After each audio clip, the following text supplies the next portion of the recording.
Chapter 307. 2 days passed in a blink of an eye. It was a sunny morning.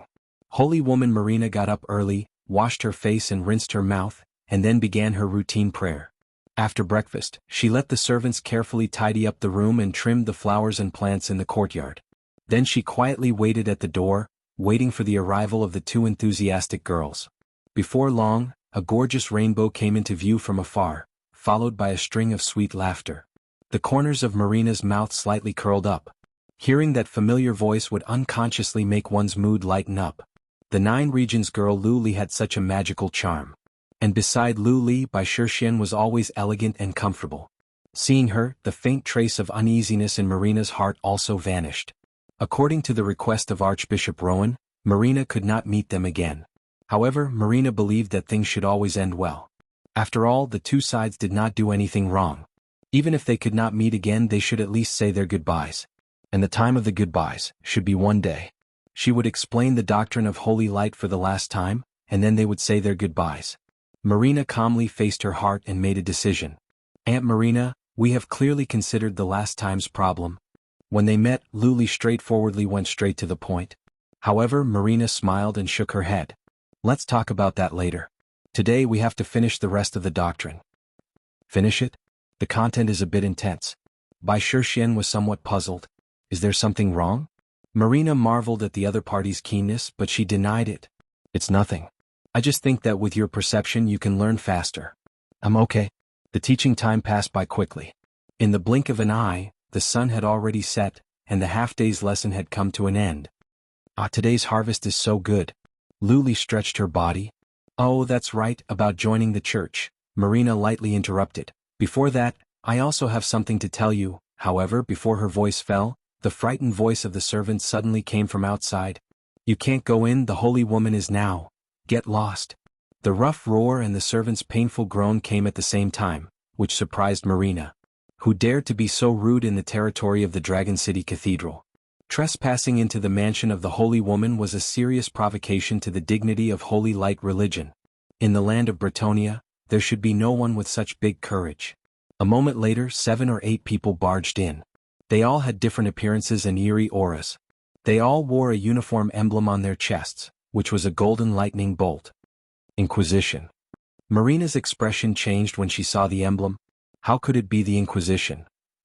As the name implied, the Inquisition was the institution used by holy light religion to punish heresy. It was the elite force of the church, radical, powerful, and notorious. They were fanatics of holy light religion. In order to spread their faith, they excluded the dissidents and dared to kill anyone. The wars and bloodshed caused by them were uncountable. However, in Dragon City, perhaps due to the suppression of the Dragon City guards, the work of the Inquisitor has been low-key for many years, and Marina has very little contact with them. But he didn't expect them to suddenly appear in front of him at this time. What are you doing? Even if it's the Inquisition, you can't just break into my house at will, right? Marina didn't like to use her identity to oppress people, but seeing that the other party came with bad intention and even injured her servant, her face turned gloomy. The leader of the Inquisition team was a tall knight. Seeing the holy maiden of the church, he had to stop, but there was no respect in his expression. He lightly said, I have received a reliable report that the 2 women here are spies sent by the heretics of the 9 regions. They need to be investigated by the Inquisition immediately. Spies? Marina's eyes widened. That's ridiculous. They are Dragon City guards who have passed the strict assessment. How could you say they are spies? The Inquisition knight somewhat impatiently said, This is the decision made by the Chief Inquisitor. If Madam Holy Woman has any objection, just talk to the Chief Inquisitor. Marina angrily said, Then let your Chief Inquisitor come and talk to me personally. You want to take away anyone from me? You guys are too lawless. Seeing that the Holy Woman was determined, the Inquisition knight's complexion turned gloomy. After looking at Lu Li and Bai Shixian, he somewhat maliciously asked, So, you're protecting those 2 people? Marina didn't budge an inch. I can't let you take them away like this. Oh, I see. The knight nodded his head and then said to his companion behind him, It's confirmed that the holy woman is their accomplice. Let's do it. You? Marina was shocked and angry at the same time. She immediately released a pale golden light shield, trying to keep the Inquisition team outside. Although she didn't know any fighting skills as a holy woman, she had the ability of a high-order profession. Although this shield was hastily activated, its defense was in no way inferior to a thick city wall. Even a direct bombardment from a cannon would be difficult to shake it. However, the Inquisition Knight was not a mediocre person. While speaking, he pulled out a blood-red sword with monstrous killing intent and slashed it at the shield, making it totter. At the same time, the rest of the Inquisition team also took action. Before they set off, they had anticipated that there might be a conflict with the Holy Woman. Therefore, everything was prepared in advance. A Heaven's Wrath priest released a golden lightning. This highly targeted spell instantly broke the shield. Marina felt that the holy light in her mind instantly boiled and burned, which stimulated her 7 orifices to overflow with blood, rendering her unable to move. Taking advantage of this opportunity, 2 quick-moving inquisitors quickly stepped forward and restrained Lu Li and Bai Shixian. They tied them up with a golden chain and then summoned out a steel cage to lock the 2 of them inside. "You guys don't go too far." Marina reached out to wipe the blood from her face. The majestic power of holy light fell from the sky and poured into her body. The Inquisition Knight's complexion drastically changed. "Holy light descent? You're risking your life, are you crazy?" No matter how bad the holy woman was at fighting, she was, after all, a high-order profession. Thus, the power that she could erupt with was exceptionally amazing. Although the Inquisition team was good at fighting, they actually haven't crossed the threshold of high-order profession. At this time, they were awed by Marina's amazing power. And at this time, the gate of the house suddenly opened, revealing a curious and slightly frightened little head. "Mom, what's going on outside?" Marina's complexion changed. "Irene, don't come out." The Inquisition Knight was slightly startled and then grinned. "Your Excellency, Holy Woman, take back your magical ability. I think none of us want to see that happen, right?" "You use my daughter to threaten me?" "I don't want to threaten anyone. We're just here to follow orders. But please don't make it too difficult for us." Despicable and shameless. Marina's mouth overflowed with blood. That was the anger that broke her gums. The Inquisition Knight sneered. "Yes, despicable and shameless. The glory belongs to the Holy Woman, but the despicable belongs to us." With that, the 2 Inquisition Knight took back the steel cage that held Lu Li and Bai Shixian, and the Inquisition team immediately withdrew. Before going out, the Inquisition Knight turned his head and jokingly said, "Your Excellency, Holy Woman, goodbye." Marina lowered her head, but ultimately she didn't take that step. She couldn't let her daughter take the risk with her. However, deep in her heart, she wished that she could let her incompetent and cowardly self die. And at this time, there was only one person who could help her. I've already said that we don't want to meet again, but you didn't listen." What happened in the end? When he saw Marina's blood-stained face, Archbishop Rowan sighed deeply. Marina's eyes were red. "They are innocent." Rowan said, "Of course I know that. Otherwise, how could I tolerate them to enter the church so many times?" Marina said, "They trusted me, so they ran out of the barracks. If it weren't for me, they would have stayed in the barracks. Under the protection of Bedivere, they would never have been caught by the Inquisition." Rowan sighed. "I know you blame yourself. You do have responsibility for this matter, but what can you do now? They have been caught. Do you want to go to the Inquisition to save them?" Marina said, "If there's no better way, then that's the only way. I can't just let it go." "Absurd." Rowan flew into a rage. "You're already a grown man, don't be too capricious. What kind of place do you think the Inquisition is that you can go whenever you want?" Marina suddenly smiled. "Capricious? They're just 2 innocent children. To save innocent people, do you think I'm being capricious? This world is not as simple as black and white." Marina did not give in. "But we are the Holy Light religion. The spokesperson of the Holy Light. If we can't even distinguish between black and white, what would the world become?" "Enough of these sophistry. I think you need to calm down, so go to the quiet room and be quiet for a while." The Archbishop waved his hand and opened a dark portal, which directly sucked Marina in. "Come back to me after you've calmed down." Behind the portal was a dark, narrow room with no sound or light. It was a quiet room located hundreds of meters below the ground of the cathedral. It was the place where the priests used to calm down when they were upset. In the quiet room, there was only absolute silence, which could allow people to see their own heart more clearly. After being teleported here by the Archbishop, Marina's body trembled as she felt the damp and cold air. Her heated mind also cooled down. Well, when she thought about it, the Archbishop's words were actually right. Although Lu Li and Bai Shixian were innocent, the Inquisition had already taken them away, so what else could she do? Break into the Inquisition? That would only make the situation more passive. A mature person should know how to accept reality. Before the result came, she could try infinitely, but when the result came, she must learn to accept it. Unfortunately, she was probably doomed to be unable to mature. From the time the Archbishop granted her the Holy Woman emblem, from the time she vowed to use her life to spread the holy light, rain or shine, she was doomed to not be as mature as other people. It was impossible to unscrupulously spread nonsense rumors, impossible to go against her heart for the so-called future, and even more impossible, to turn a blind eye to the injustice that happened before her eyes. "I'm sorry, Archbishop Rowan, I may still let you down." Marina silently took out a ring from the inner pocket of her clothes, which was a gift from Bedivere a long time ago. An incomparably precious transmission ring. As long as she stimulated the spell on the ring, she could teleport to the other side in an instant. Unfortunately, the relationship between the two soon broke down, and after that she never used it again. "Now let me borrow your power." The woman rubbed the surface of the ring, and the next moment, a strange fluctuation spread out. The space distorted, and then Marina's figure disappeared. At the same time, in the Inquisition's prison. "Sister Bai, I feel so bored."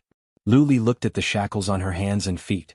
"Senior brother told us to pretend to be caught, but how long do we have to pretend?" "I'm already hungry," Bai Shirshian faintly smiled. Even though she was in a cage, her calm temperament didn't change. "Senior brother said that soon someone will come to rescue us. When the time comes, we just have to rush out. You just have to be patient." Lu Li's shoulders drooped down. "Can't I save myself?"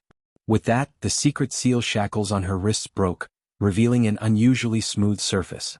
Bai Shirshian smiled and shook her head. Lu Li pitifully looked at her. "But I'm so hungry." Bai Shirshian sighed, shook her head and said, "Sure enough, senior brother is right, you're impatient. Here, this is for you." With that, the shackles on Bai Shirshuan's wrists naturally fell off, and then there was an original chicken drumstick in her hand. Senior brother said, "If you can persist until you reach the Inquisition's prison before complaining, he will reward you with a drumstick. Please bear with it." "Oh, then there's no problem." Chapter 308. When night fell, the area to the east of Dragon City was peaceful, forming a stark contrast with the bustling and noisy sleepless district at the center of the city. This area once belonged to the dozens of religious forces in Bretonia, but now it was basically monopolized by Holy Light religion. A faint holy light shrouded the holy area, expelling the night and bringing peace. Tap, tap, between two rows of thick and heavy religious buildings, a woman's figure appeared extremely small. The woman walked lightly on the bright and clean milky white stone path. Every step she took made a firm sound, disturbing the peace of the night. The woman was tall and slender, and her plain holy robe could hardly conceal her voluptuous curves. Her wavy brown hair hung in front of her chest, and her bright red lips were particularly eye-catching under the night sky. The faint holy light on both sides of the path gathered together as the woman walked, as if she was born with an affinity. The woman seemed to be draped in a layer of platinum gauze, revealing a pure and holy temperament. She went straight to the corner of the cathedral in front of a gray-black fortress. It was one of the few places in the entire cathedral that was not shrouded by the holy light. It was also one of the most prestigious institutions of the Holy Light religion, the Inquisition for heresy. In fact, most of the powerful religions in the Western continent have similar arbitration organizations, but none of them could be as notorious as the Inquisition of heresy. Although she was the saintess of the church and could barely be included in the top management of the parish church, she did not have much contact with the Inquisition. This time she did not have enough confidence. However, considering her mission, the woman still took a deep breath and knocked on the heavy wooden door. "I'm Marina, the saintess of Dragon City Parish. I want to see the chief judge." The woman stabilized her breathing and made her request. After a long time, the wooden door slowly opened, revealing endless darkness. In the darkness, a few pairs of red eyes stared at her. Even though she had been promoted to a high-grade profession, Marina still felt uncomfortable being stared at by the night judge of the Inquisition. "Lead the way." The Inquisitor responded silently, and the red light gradually disappeared into the darkness. Marina quickly followed, and her figure gradually disappeared into the darkness. After walking for an unknown distance in the darkness, a spot of light suddenly appeared in her field of vision. Marina adjusted her eyes to adapt to the sudden light. However, he discovered that it was a candlestick, and beside it sat an old man who looked like he had one foot in the grave. Marina's heart tensed up. She recognized the ordinary-looking old man as Count Conrad, the chief inquisitor of Dragon City Parish. He used to be a famous great aristocrat in the territory of Bretonia. When he was young, he lost his true love due to an accident. After that, he threw himself into the embrace of the holy light and gradually grew to become the regional chief inquisitor. Count Conrad was a truly ruthless person. He was even more powerful than Archbishop Rowan. However, in recent years he was already old and did not care much about anything. He seemed to have been sent to Dragon City's adjudicator's office for retirement, but only when he faced this old man did he sense that he still had a great amount of vitality in his body. "Did you come for the 2 Dragon City guards?" Count Conrad sat next to the candlestick with his body hunched. He flipped through a thick dossier in his hand and asked without raising his head. Marina forced herself to muster up her courage. "Yes, I came for them. They are innocent. They are definitely not spies." "What guarantee do you have?" asked Count Conrad. "I guarantee it with my reputation." "Oh, with your reputation?" Count Conrad unhurriedly said. "The reputation of the parish's saintess has some weight now." Marina saw that things seemed to have taken a turn for the better. "Then, can you please let those 2 people go?" "Let them go?" Count Conrad closed the dossier, raised his eyes and glanced at Marina, and then said, "You saintesses are really stupid and ignorant. In addition to the bright appearance, the inside is rotten from beginning to end. It's empty, just like an entertainer, fooling the ignorant people under the sun. The real world cannot tolerate you idiots." Listening to Conrad's unusually vicious and sharp words, Marina's heart was surprisingly calm. "In short, can you please let them go?" "No, they are important suspects." Conrad coldly refused. "I let you in because this old man wanted to see with my own eyes how stupid the current saintess has become. Now that I have seen it, you can go." "Count Conrad. Not willing? You think I'm bullying you? Very well, then I'll make an exception and say a few more words. This time, although the report against those 2 Nine Regions people is anonymous, it's very strong. There is enough evidence to prove that they are inextricably linked to the 9 Regions people who attacked the Eastern Church some time ago. But that's not enough to prove that they are spies. I can prove it to you." Conrad said, "Perhaps, but I don't care whether they are spies or not. Therefore, even if you really prove something, I don't care. What I care about is the identity of Dragon City Guard." "The identity of Dragon City Guard?" "For so many years, Bedivere has managed Dragon City Guard like a subway bucket. Rowan is old and has no initiative, so he has never been able to break through the situation. Then let's take this opportunity to let the Inquisitor push him.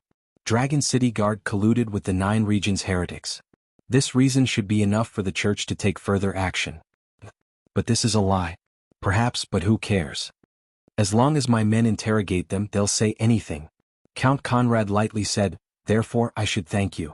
If you didn't lead those 2 people to the Church, it would be very difficult for us to make our move. Bedivere's people rarely enter the Church, and it was you who gained their trust." Marina felt dizzy. Was this really the doing of the Holy Light believers? Wouldn't this kind of vicious action attract the sanction of the Holy Light?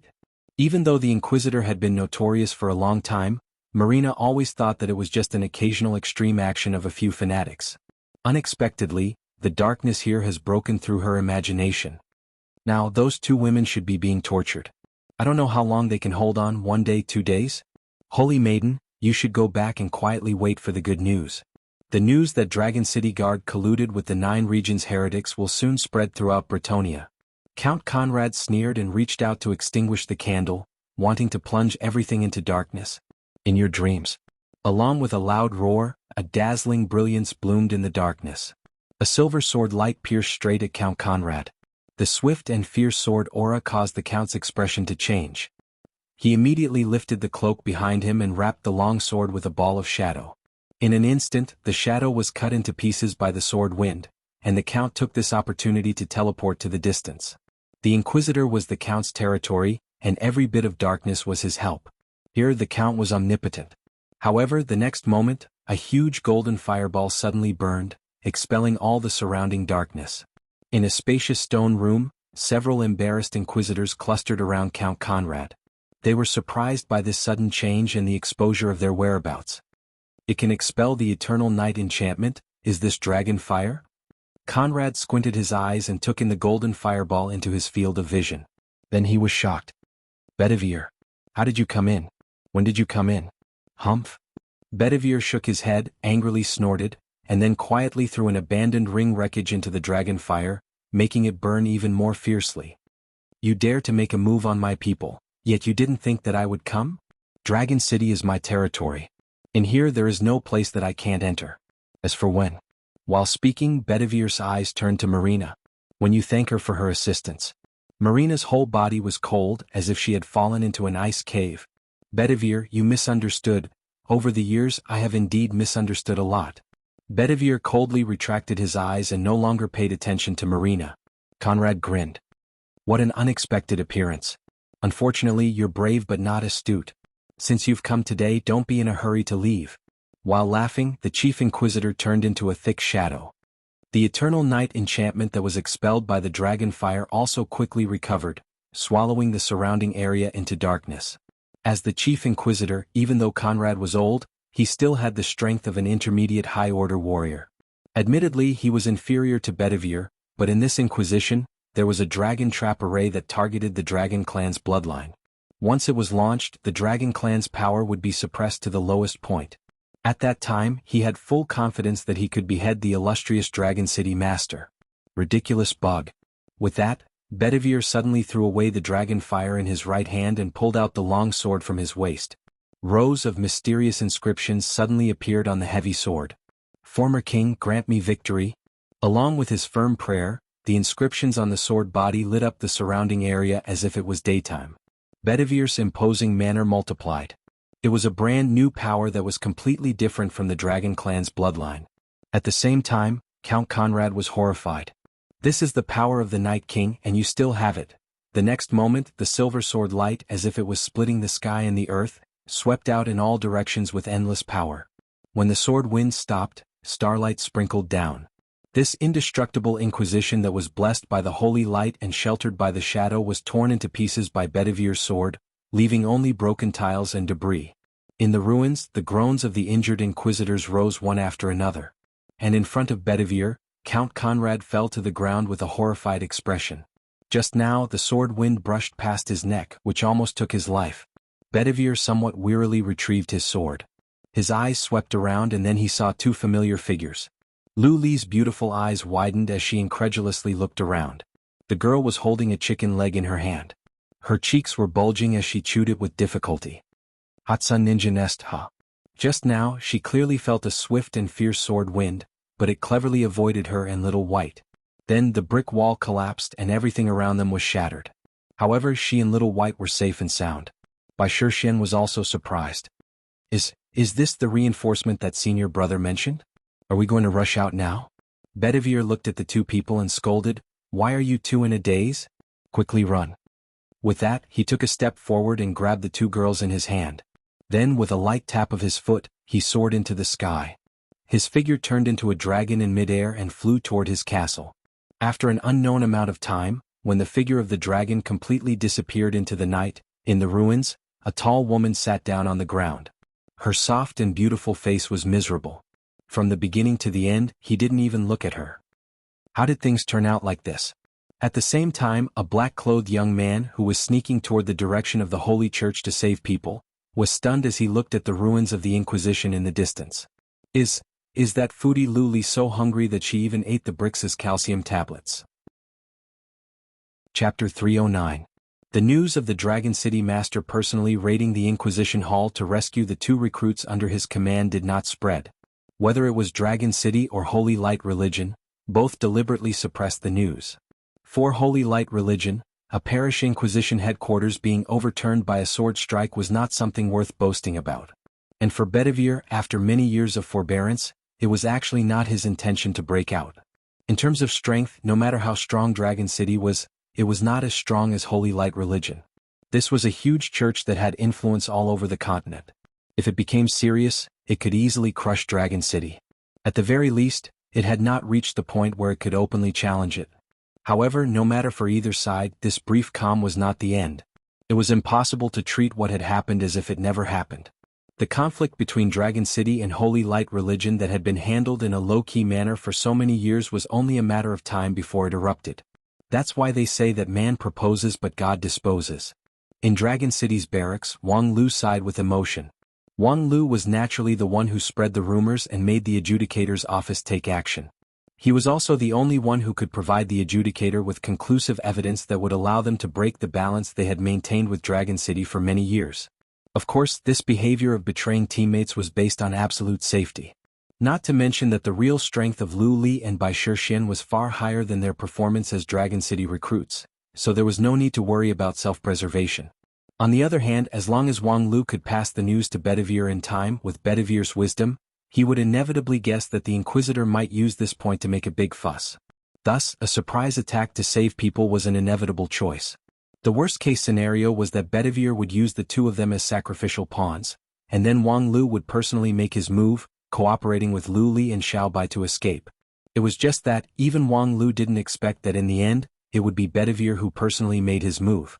And in the process of making his move, he happened to bump into Marina, which led to a huge misunderstanding. Does Bedivere really love his people like his own children? Wang Lu was deeply suspicious. They're just two new recruits, yet he dares to charge into the tiger's den himself. How did this hot-headed guy survive until today? Aya commented coldly, I used to do the same thing. So he didn't learn his lesson? Your country is about to perish. What a good counterexample. Aya, Wang Lu, it's immoral to casually poke people's wounds. In short, this is called dodging the first time but not the 15th time. Wang Lu sighed. You see, I said at the beginning that I should seduce Marina and Irene to join our side, but you didn't agree. Now, with such a misunderstanding, Bedivere must hate Marina. Abandoning his wife and daughter was a sure thing. At that time, Madame Marina would feel deeply wronged and cry all day long. How could people bear to see her like this? After all, she is a kind woman, so I can only open my heart to comfort her and let her feel the warmth and firmness of a man again. You see, after going around in a circle, we are back to the starting point. If you dare to do that, I won't spare you. Aya threatened lightly. Their relationship as husband and wife is not that fragile. Wang Lu shrugged and said, all right, but in any case, I guess Marina's faith in the church should be fragmented, right? After seeing the true face of an interest organization, most of the idealists would not be able to withstand the reality. In this regard, Aya also agreed. Now she should deeply begin to doubt the nature of the church.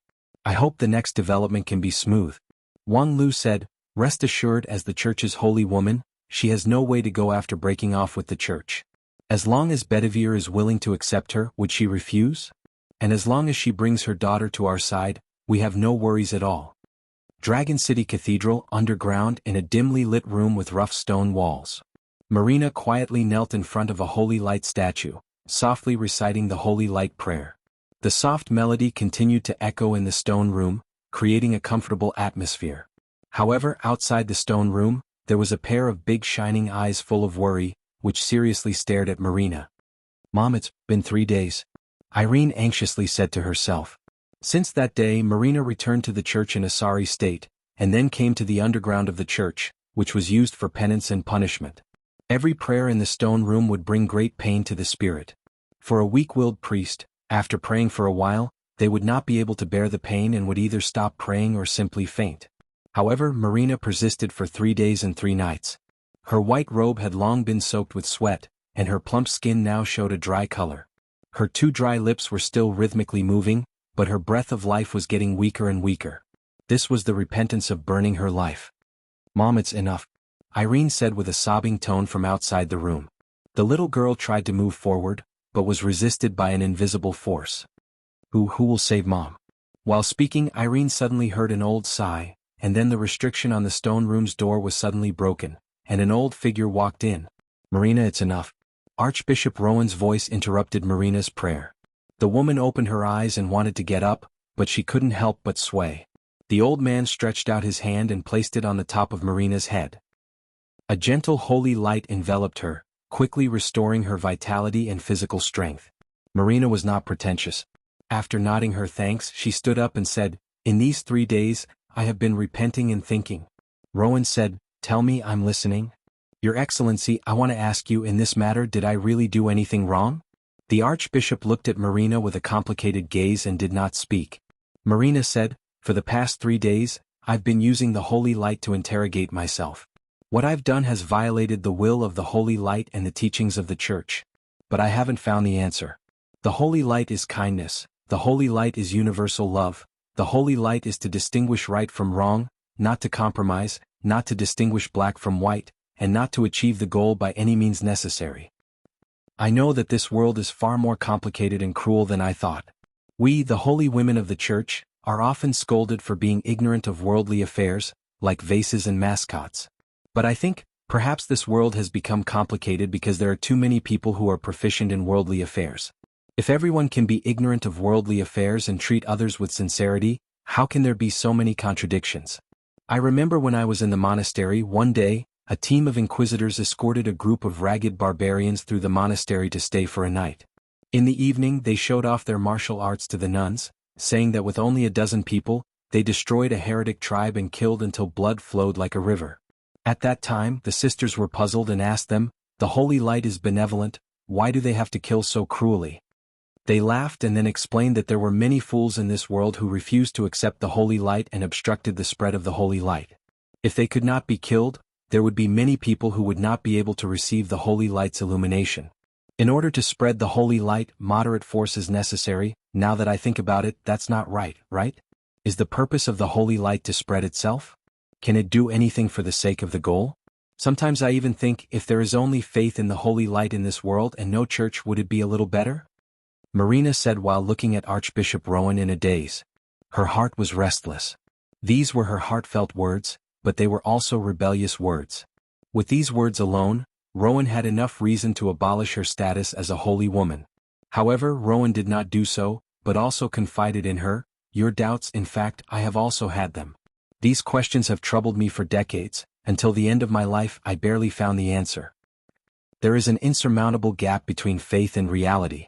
We expect the world to be like the sea of holy light, with endless happiness, without the slightest bit of darkness. However, the reality is not like this. There are too many problems that need to be solved, which is not something that can be achieved by faith alone. The holy light may be omnipotent, but we are just ordinary mortals and can only solve problems with mortal means. But those means go against the will of the holy light? The will of the holy light was superior, ideal and perfect. However, reality was incomplete, which was why there were so many differences between the will of holy light and the will of the holy light. Fish in the water are born to swim, but we humans need a long time to learn and train, during which we are bound to make a lot of mistakes. Therefore, all of our efforts are for the sake of making this world perfect one day, and this process will inevitably be accompanied by contradictions and pain.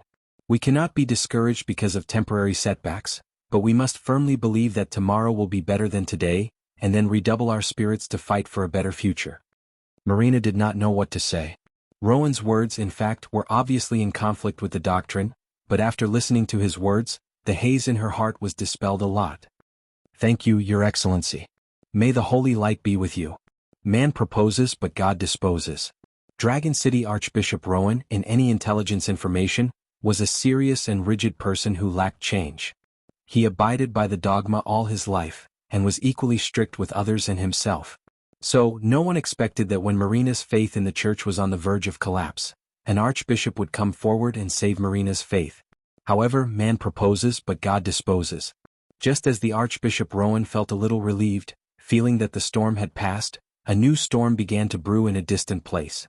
It was a sea, a boundless platinum holy sea. The sea contained all the beauty and happiness of the world, the ultimate yearning of countless people. However, in the midst of the light, a dragon appeared. It was a giant dragon that was pitch black all over. Its body was abnormally huge, and when it spread its wings, it was like a dark cloud that covered the sky. Every scale on its body was like a city in the mortal world. Just looking at its figure would make people tremble in fear. Even compared to the incomparably vast holy sea, the giant dragon was not inferior. The black dragon flapped its wings, floating on the holy sea, and then, it opened its mouth and took a deep breath. Suddenly the sea boiled and the platinum energy crazily poured into the mouth of the black dragon, forming a huge whirlpool. The holy sea rapidly shrank, but the black dragon's appetite would never be satisfied. Moreover, as it continued to devour, it became bigger and bigger. Before long, the holy sea was sucked dry by the black dragon, and suddenly the whole world fell into darkness. At the same time, in the holy city of holy light religion, an old man in a golden red robe suddenly opened his eyes. Beads of cold sweat slid down from his forehead and covered his cheeks.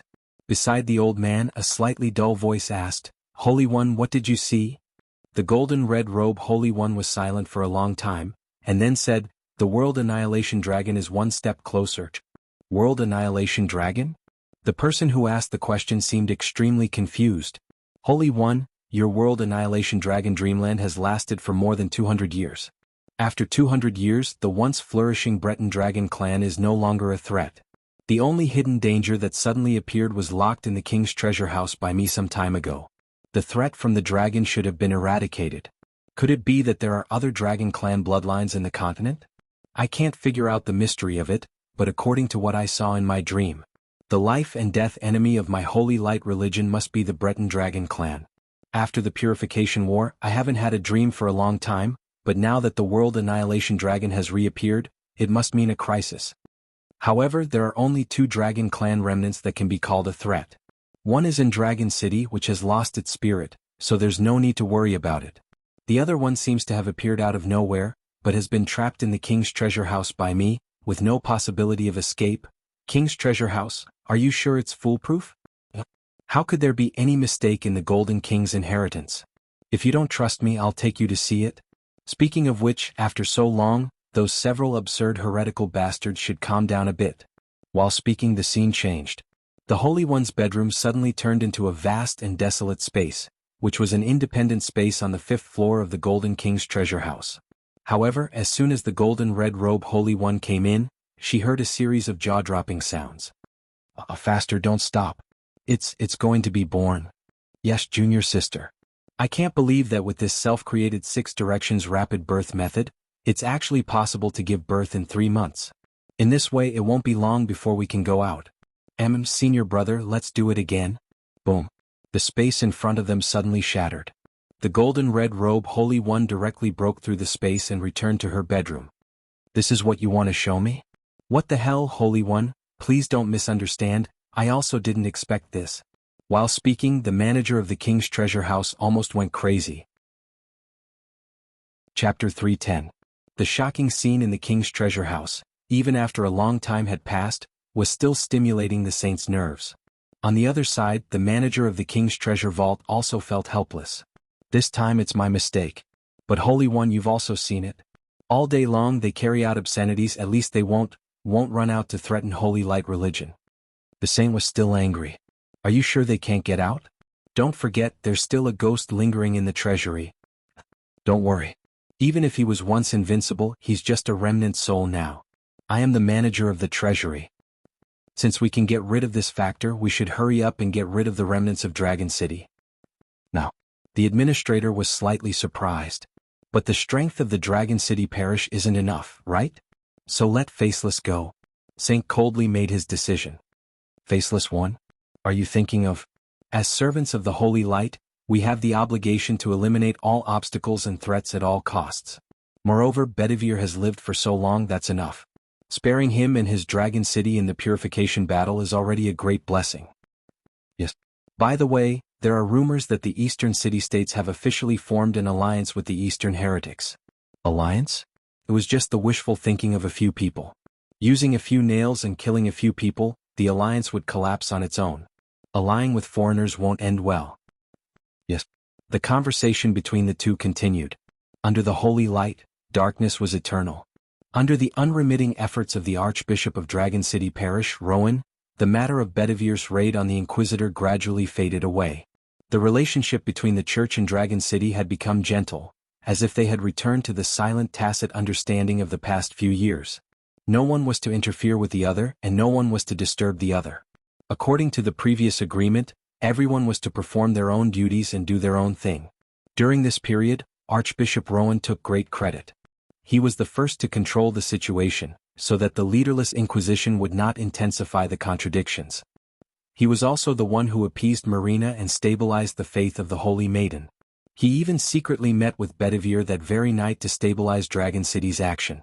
The series of methods displayed the old man's shrewd and ruthless methods. At the same time, it also forced a certain someone who had single-handedly stirred up a series of conflicts, to change his plan and make new plans. However, no one expected that a new storm would descend on Dragon City faster than anyone could have predicted. The new chief judge? In the Dragon City Cathedral, Marina was surprised by this rumor. Archbishop Rowan nodded. I just received instructions from the Holy City yesterday. Because Count Donald is seriously injured and cannot manage the affairs, the new chief inquisitor will probably take office in 2 or 3 days.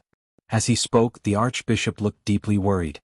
Marina asked, "Who is the new chief referee?" "Rumor has it that he is Faceless One." Faceless One? Marina suddenly stood up. It turned out to be that madman.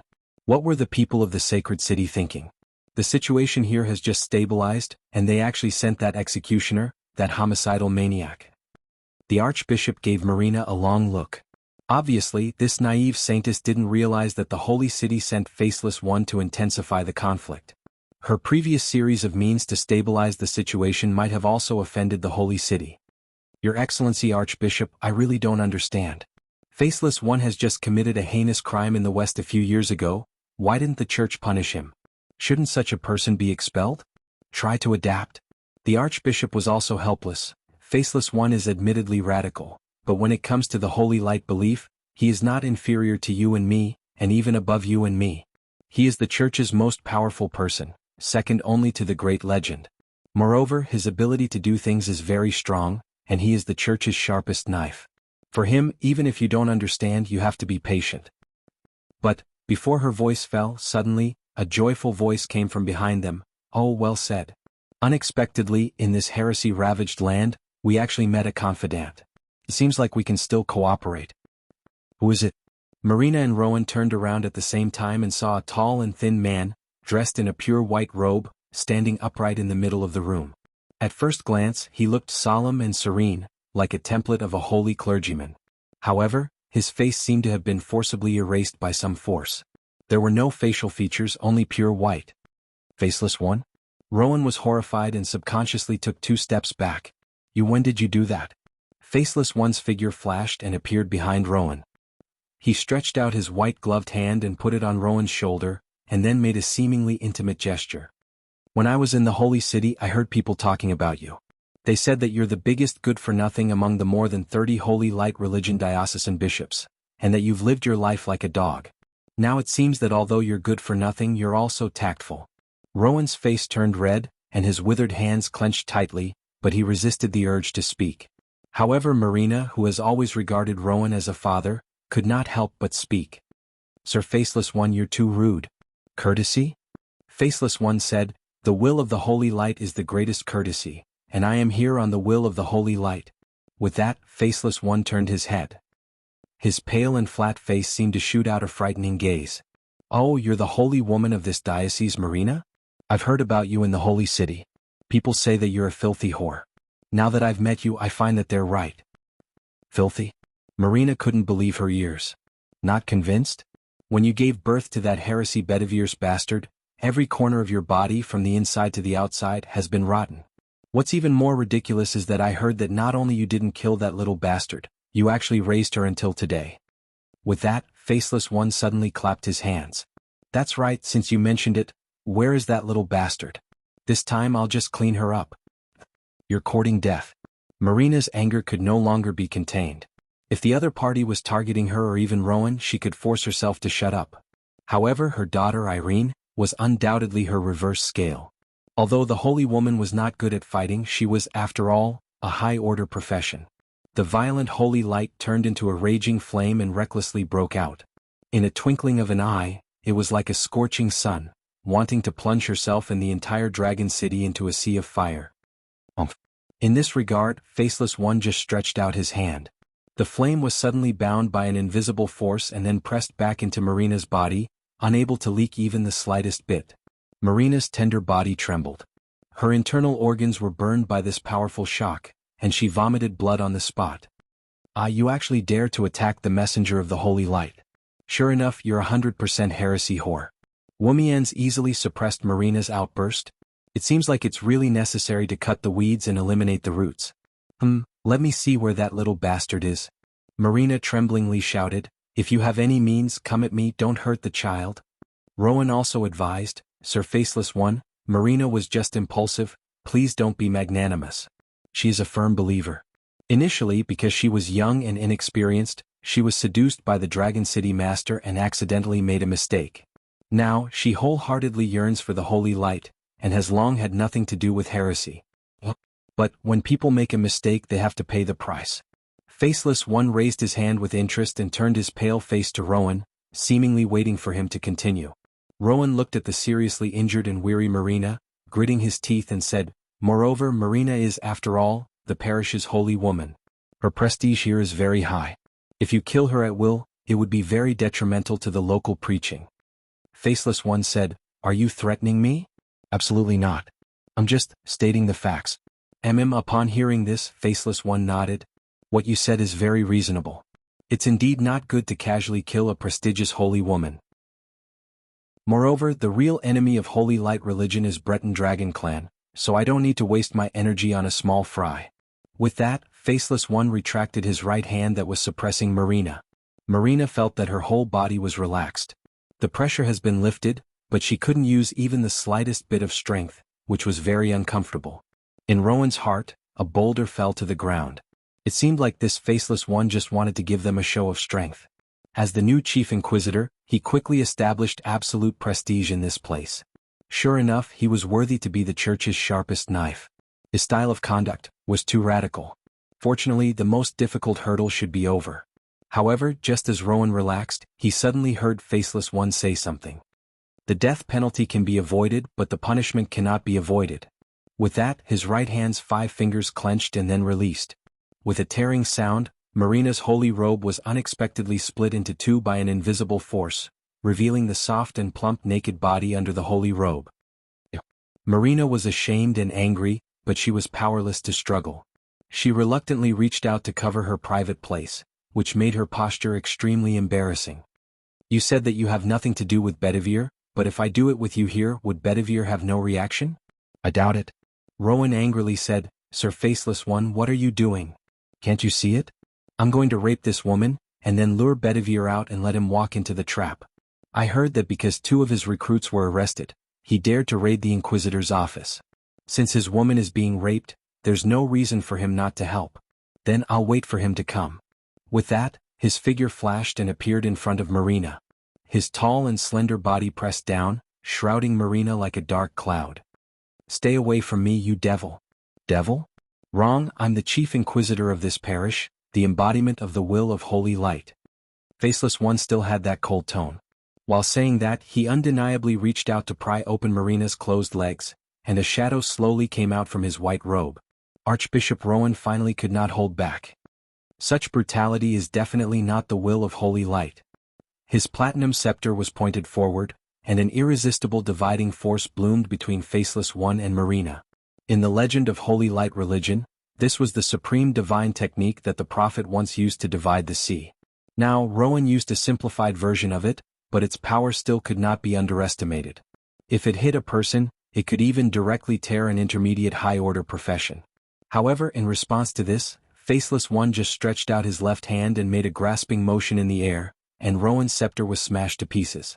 His chest seemed to have been smashed by a giant hammer, caved in and spurted out blood. Holy Light really didn't let me do that?" Faceless One nodded.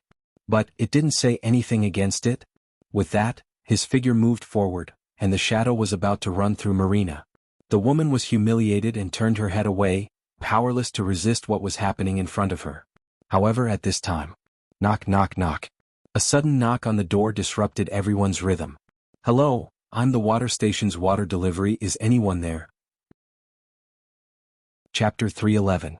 Water station to deliver water? Hearing the abrupt young voice outside the door, Faceless One was slightly startled. In his perception, there was indeed a young man in a windproof cloak standing outside the door, carrying a huge heavy bucket on his shoulder. However, this was not surprising. As the largest city in Bretonia, Dragon City's supporting facilities were far from comparable to other cities. There was a special water station in the city, where the ice water from the plateau north of Dragon City was fetched and delivered to the door for the city's rich and powerful to drink. And the Archbishop and Holy Woman of Holy Light religion naturally had enough financial resources to enjoy the water delivery service. Humph, a small fish that delivers itself to the door. Faceless One's attention was attracted by the water worker outside the door, so he temporarily let go of Marina. He stood up and was ready to clean up the water worker. However, after a moment of thought, he changed his mind, because he suddenly found out that the scene inside the room seemed quite unique. The Archbishop and Holy Woman of Dragon City, who had always been close to each other, were disheveled. The Holy Woman was lying naked in the Archbishop's private room. If this scene was seen by outsiders and spread out, it would be very interesting. After all, his purpose of coming here was not to target small characters like Marina and Rowan. Whether it was rape or not, all the means were for Bedivere.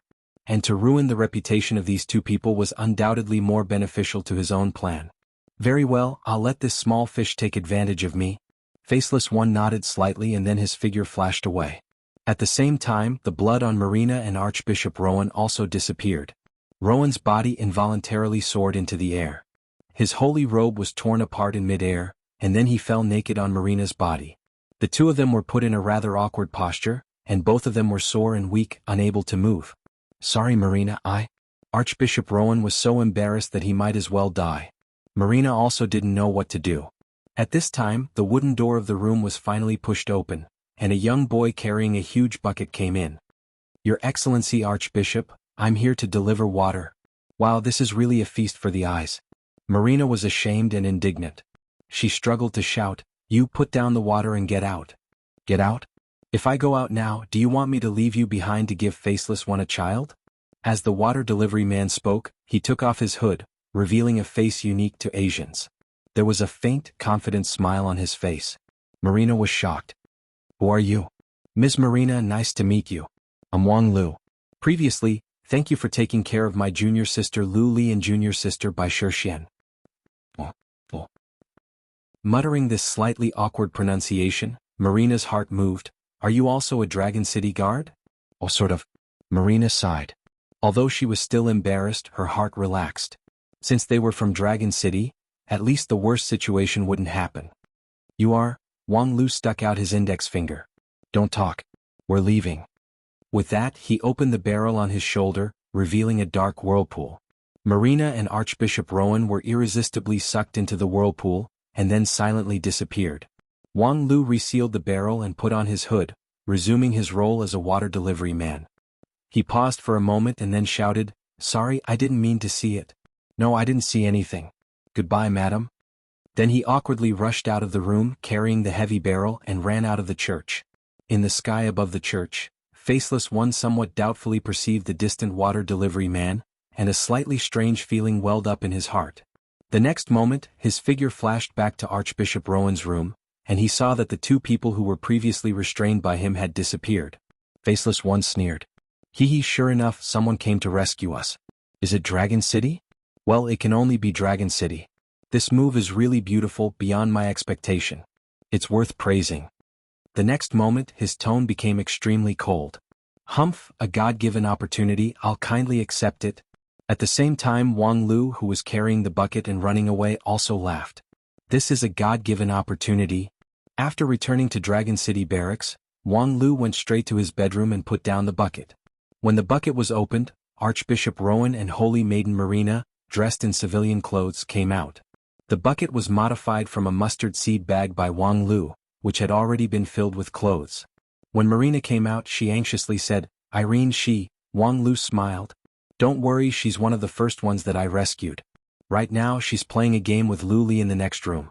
Marina was startled, but then she heard her daughter's laughter coming from the side. The only and biggest worry in her heart immediately vanished. The ups and downs of her mood made her feel tired, dizzy, and unstable. Madam, please sit down, Bishop as well. Wang Lu reached out his hand, and the two chairs in the bedroom automatically moved behind the two of them. After sitting down, Archbishop Rowan asked in a sinking voice, Where is Bedivere? In his view, this daring rescue operation was naturally Bedivere's doing. The appearance of Faceless One was too sudden, without any warning. Even the local holy light religion was not prepared. In this city, only Bedivere could rush to the rescue. Who would have thought that Wang Lu shook his head? I didn't follow Bedivere's order to save people. Bedivere doesn't know what just happened. Rowan's eyes narrowed. Then whose order did you follow? Wang Lu pointed outside the door. While speaking, the door opened and a blonde girl slowly walked in. It was Aya. Wang Lu said with a smile, It's really scary. A few hours ago we were playing cards when suddenly a bunch of hair popped up on this girl's head. I just teased her about her hair erection, but her face suddenly changed, saying that a powerful enemy is coming. Then she sent me to save people. I didn't expect that I would actually save you too. Let her talk about the specific principle, I'm just following orders, ha ha ha. After explaining, Wang Lu gave his seat to Aya, who knew that Archbishop Rowan suddenly stood up from his seat. His stooped body trembled violently, and 2 lines of tears fell down his cheeks. Madam Holy Maiden, is that you? Rowan's old tears flowed down as he knelt down in front of Aya. Unexpectedly, I can see you again. Holy light is merciful, holy light is merciful. Aya was surprised. You. I'm not a holy maiden. Rowan insisted, I will never mistake you. Madam Jean, you are Madam Jean. While crying, he knelt in front of Aya and refused to get up. Aya blankly looked at Wang Lu. Wang Lu thought for a moment and then reached out his hand in front of his neck, indicating to kill this old fool. Aya glared at him, but Wang Lu turned his eyes away. Excuse me, what is this? Aya had to turn to Marina for help, and Marina also looked at Aya in surprise. Sure enough, it's the same. It's exactly the same. Marina exclaimed and then explained in a low voice, 80 years ago in the western part of the continent, there was a girl who led people to rebel against a fallen bishop. The bishop colluded with the devil and had monstrous power, but that girl crushed all the fallen with her divine power. However, in the end, because the church's high level was deceived by the bishop, they sent a legendary level powerhouse to kill her. Later, the truth came to light, and the church regretted it too late. Although she was posthumously awarded the title of Supreme Holy Maiden, unfortunately the dead cannot be resurrected. Her portrait has been circulated among the church's high level, and it's exactly the same as you. And Archbishop Rowan was once a person of the holy light that she saved. I could not help but laugh. 80 years ago she was already in 9 regions. The great achievement of leading people to rebel against the fallen bishop certainly did not belong to her. However, a girl with the same figure and appearance as her? Sure enough, the world is full of strange things. However, now was not the time to care about the past. Faceless One is a very terrible opponent. Aya went straight to the point. This time, since he came forward, we must unite and go all out. Yes, everything is in accordance with your will. As soon as Aya's voice fell, Archbishop Rowan decisively expressed his position. Aya laughed in spite of herself and was about to argue that she was not that Joan of Arc, but Rowan rushed to say, perhaps you don't remember the past, but I once swore to you that I will serve you like I serve the holy light. As long as it is your will, I will unconditionally execute it at all costs. Aya opened her mouth and wanted to say something, but in her mind came Wang Lu's persuasive voice, isn't that good? It's better to have a bishop's brain-dead fan than to have a disloyal old fox. Aya was silent. In the current situation, they must unite all the forces that could be united, because the opponent was Faceless One. When Aya was still the Night King, she once fought against him. At that time, her strength was far superior to her opponent. The symbol of the royal power, the Caliban, could split the sky and the earth, collapse the mountains and break the rivers. Even a legendary level powerhouse would find it difficult to face it head-on. And at that time, Faceless One had not even crossed the threshold of high order. However, it was still a bitter battle. The opponent was treacherous, unpredictable, unscrupulous, and inhumane. He could humiliate and kill children less than 10 years old to provoke the opponent and make him fall into a trap. He could also transform into a woman and assassinate the opponent in the midst of sexual intercourse. In short, it was difficult to convert the advantage of frontal power into victory. In the end, with the help of many companions, Aya forced him into a dead end and dismembered him with the Caliban. However, after more than 100 years, Faceless One was still alive, and his strength was even stronger than before. So what? Listening to Aya's concerns through primordial spirit, Wang Lu disapproved. Last time, you didn't have me by your side. Aya was somewhat amused but also somewhat warm. Don't underestimate the enemy, the opponent is a devil who is very good at playing with human nature. Wang Lu shrugged. The problem is, I don't have any human nature for him to play with. I am driven by beastly nature. Chapter 312. It was time for the 10-day meeting in the Dragon City Cathedral. During the assembly, in addition to the lowest-level priest trainee, the thousands of clergy in Dragon City must gather together to listen to the bishop in the magnificent cathedral to convey the will of the Holy Light and assign the latest task. The power of Holy Light religion in Dragon City was very powerful. Merely in the priest team that was on the surface, there were dozens of high-order professions. Among them, Archbishop Rowan was an intermediate high-order professions, which could be equivalent to Yuanying stage. There were also 7 or 8 people of the same level, and there were hundreds of middle-order professions. So many priests gathered together to sing the hymn of the holy light. The pious power of faith, under the guidance of the bishop, would make the holy light in the cathedral soar to the sky, like a divine sword that could run through the world. This scene would happen once every 10 days, but every time it happened, the hearts of those who saw it would still be filled with fascination. This was the rule set by Archbishop Rowan decades ago. He wanted to use this kind of daily ritual to constantly engrave the brand of holy light in people's hearts. As for the effect, it could be seen from the tenfold increase in the number of believers in the past few decades. Dressed in a gray robe, Peter had been busy since before dawn. As a church's middle-order priest, if placed in other places, he could already become the bishop of a small town, with power over one side. However, in the Dragon City diocese, there were hundreds of clergy like him, so a middle-order priest was nothing special. Fortunately, however, he got the attention and value of Archbishop Rowan, so his future was much brighter than those common faces.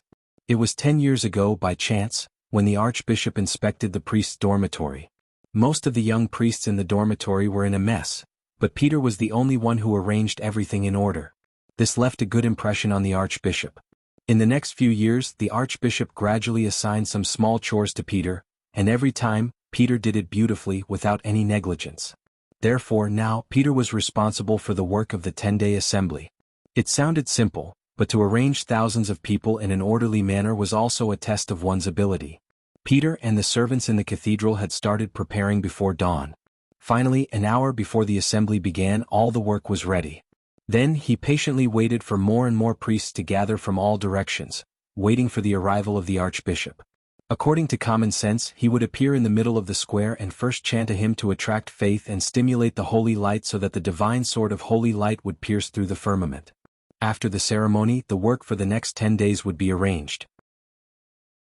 Peter stood next to the stage where the archbishop was speaking, waiting quietly. However, even when it was past the appointed time, the archbishop still did not appear. He was actually late. Peter was shocked. For decades, unless there was a special mission in the holy city that kept the archbishop occupied, he had never been late for a meeting. Could it be? Peter winked at a young clergyman in the rear, and told him to go to the archbishop's bedroom. But before he finished assigning tasks, he suddenly felt that the atmosphere in the square was a little strange.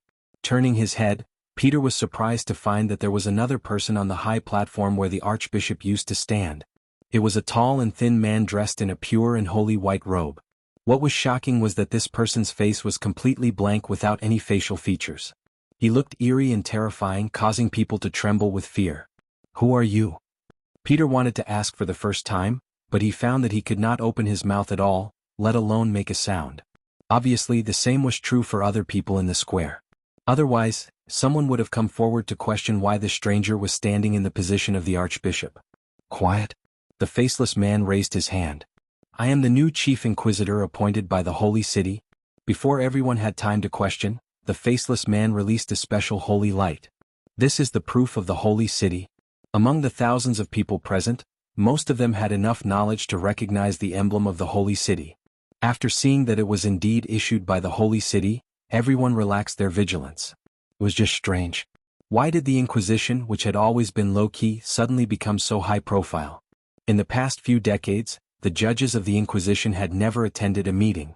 Among these thousands of clergymen, more than 80% had never even seen the chief inquisitor, Count Conrad. And why the church suddenly changed the chief inquisitor was even more unknown. I know that many people are wondering why the chief inquisitor changed from Conrad to me. And why would I, as the leader of a shady organization like the Inquisition, appear in this open and above-board gathering like yours? To put it simply, I am here with a sacred mission. I need to change the status quo of this city. Many of the old rules will be broken and new rules will be established. Faceless One said, for example, from now on, I will replace the former Archbishop Rowan in the management of the parish. I hope you can seriously cooperate with me. As soon as this remark came out, the audience was in an uproar. As a confidant of the Archbishop, Peter was so surprised that the scripture that he held in his hand fell to the ground. Replace the Archbishop Rowan to preside over the work? What kind of method was this? Rowan has been the manager of the Dragon City Parish for more than 30 years. Holy Light Religion's specially designed puppet life form for the crusade against heresy. They have no real independent wisdom, but have unparalleled war talent. Bright archons could establish a spiritual link with dozens of priests through their common belief in holy light, and then accurately command each of them, skillfully grasping every detail of the battlefield. They were natural war machines. This kind of puppet life form had huge power in a large-scale war, and was a rare super-basic commander. Holy Light religion has always regarded them as their trump card, and only dispatched them to deal with exceptionally tenacious opponents. But now, unexpectedly, there were more than 100 of them. The scale was no less than the Holy War. Relax your spirit, I have assigned you your respective commander. When the time comes, you just need to follow the order. It's very simple to deal with the heresy. The priests in the square were bewildered. This morning, in a short period of time, there were too many changes that they were overwhelmed. This faceless one's swift and decisive action was too. Peter, who was the closest to the platform, saw that no one was talking nearby. Thinking about the consequences of the war, he had to summon up his courage to admonish, "Mr. Inquisitor, launching the Holy War is a matter of great importance. We need to be cautious." Faceless One said, "Are you questioning my sloppiness? I don't dare. It's just that this is too sudden. As the current administrator of Dragon City Parish, with the authorization of Holy City, I don't need to seek anyone's opinion to launch the Holy War. As for sudden..." Faceless One suddenly turned his head. "If it's not sudden, do you think I'll let you spies leak the news in advance?" Boom. Facing that pale face, Peter felt that all the secrets in his heart could not be hidden. Yes, he was indeed a spy placed in the church by Dragon City. Dragon City and Holy Light religion have been dealing with each other for decades, so their mutual penetration has long reached a very high level. Moreover, as a confidant of the Archbishop, he was not the highest-ranking one. The two forces haven't had a big friction for decades, and the credit of these spies as mediators was very great. They didn't need to come forward to make any big move. They just needed to add a little bit of force in the daily operation which could make things change a lot. Therefore their existence was also very hidden. For example, even the Archbishop didn't see that he actually had a connection with Dragon City. However, now, his identity was actually seen through by a foreign inquisitor. Boundless fear fell from the sky and enveloped his mind. In short, since we're going to start the war, let's clean up the traitors first." Faceless One waved his hand. Suddenly, Peter felt his head heat up as if he heard a crisp crackling sound, and then he didn't know what happened. At the same time, on the square, hundreds of blood flowers bloomed above the heads. Chapter 313. The morning in Dragon City was busy and orderly. The large and small shops in the business district had just ended their night of revelry and had a short rest. Soon they would nervously start a new day's journey. The people in the residential area opened their sleepy eyes, got up to wash up, and began the busy day. In addition, in the streets and lanes, the workers who were responsible for maintaining the normal operation of the city had begun to work hard. As always, a bustling and simple day was about to begin. However, when everyone was still in high spirits and still sleepy, the sky suddenly flashed, and a dazzling golden light fell from the sky, straight into the ground. For a time, the entire Dragon City was plunged into a sea of light. The boundless light swallowed everything. Everyone was blinded by the strong light as if they were in a furnace. No matter how much sleepiness they felt, it was swept away. After no one knows how long, the light gradually dissipated. People opened their eyes that were in pain and tears. In the haze, they vaguely saw that there seemed to be a sword piercing down from the sky. It was a platinum sword that ran through the sky. In their amazement, some knowledgeable people recognized that sword. Gradually, they opened their mouths and incredulously spat out two words: "Divine Judgment." The platinum sword was the symbol of the holy war launched by Holy Light religion. More than 100 middle order and 10 high order priests prayed together to summon the will of Holy Light to punish. One sword strike was enough to destroy a city in an instant. However, the power of that sword strike just now was not weakened. It was just highly compressed in a narrow area, located in the range of a fortress in the Dragon City military camp area. The meaning of the Holy War Sword of Holy Light religion was inserted in the Dragon City military camp area could not be any more obvious. The war that everyone predicted would happen had finally begun. In front of the cathedral, thousands of priests formed a huge array, chanting the hymn of Holy Light together. The power of Holy Light thus stimulated was highly synchronized, forming a common force, which triggered an earth-shattering great divine technique. An hour ago, they were still preparing for the once-in-10 days gathering. An hour later, a war that would change the strategic situation in Bretonia was started by their own hands. In just 1 hour, it felt like a lifetime had passed. Not everyone liked war, just like most people didn't believe in the betrayal of the archbishop and the holy woman. However, under the circumstances, it didn't matter whether they believed it or not. This newly appointed head judge had won over everyone present with more than 100 bloody heads. Nowadays there weren't too many secrets in the church.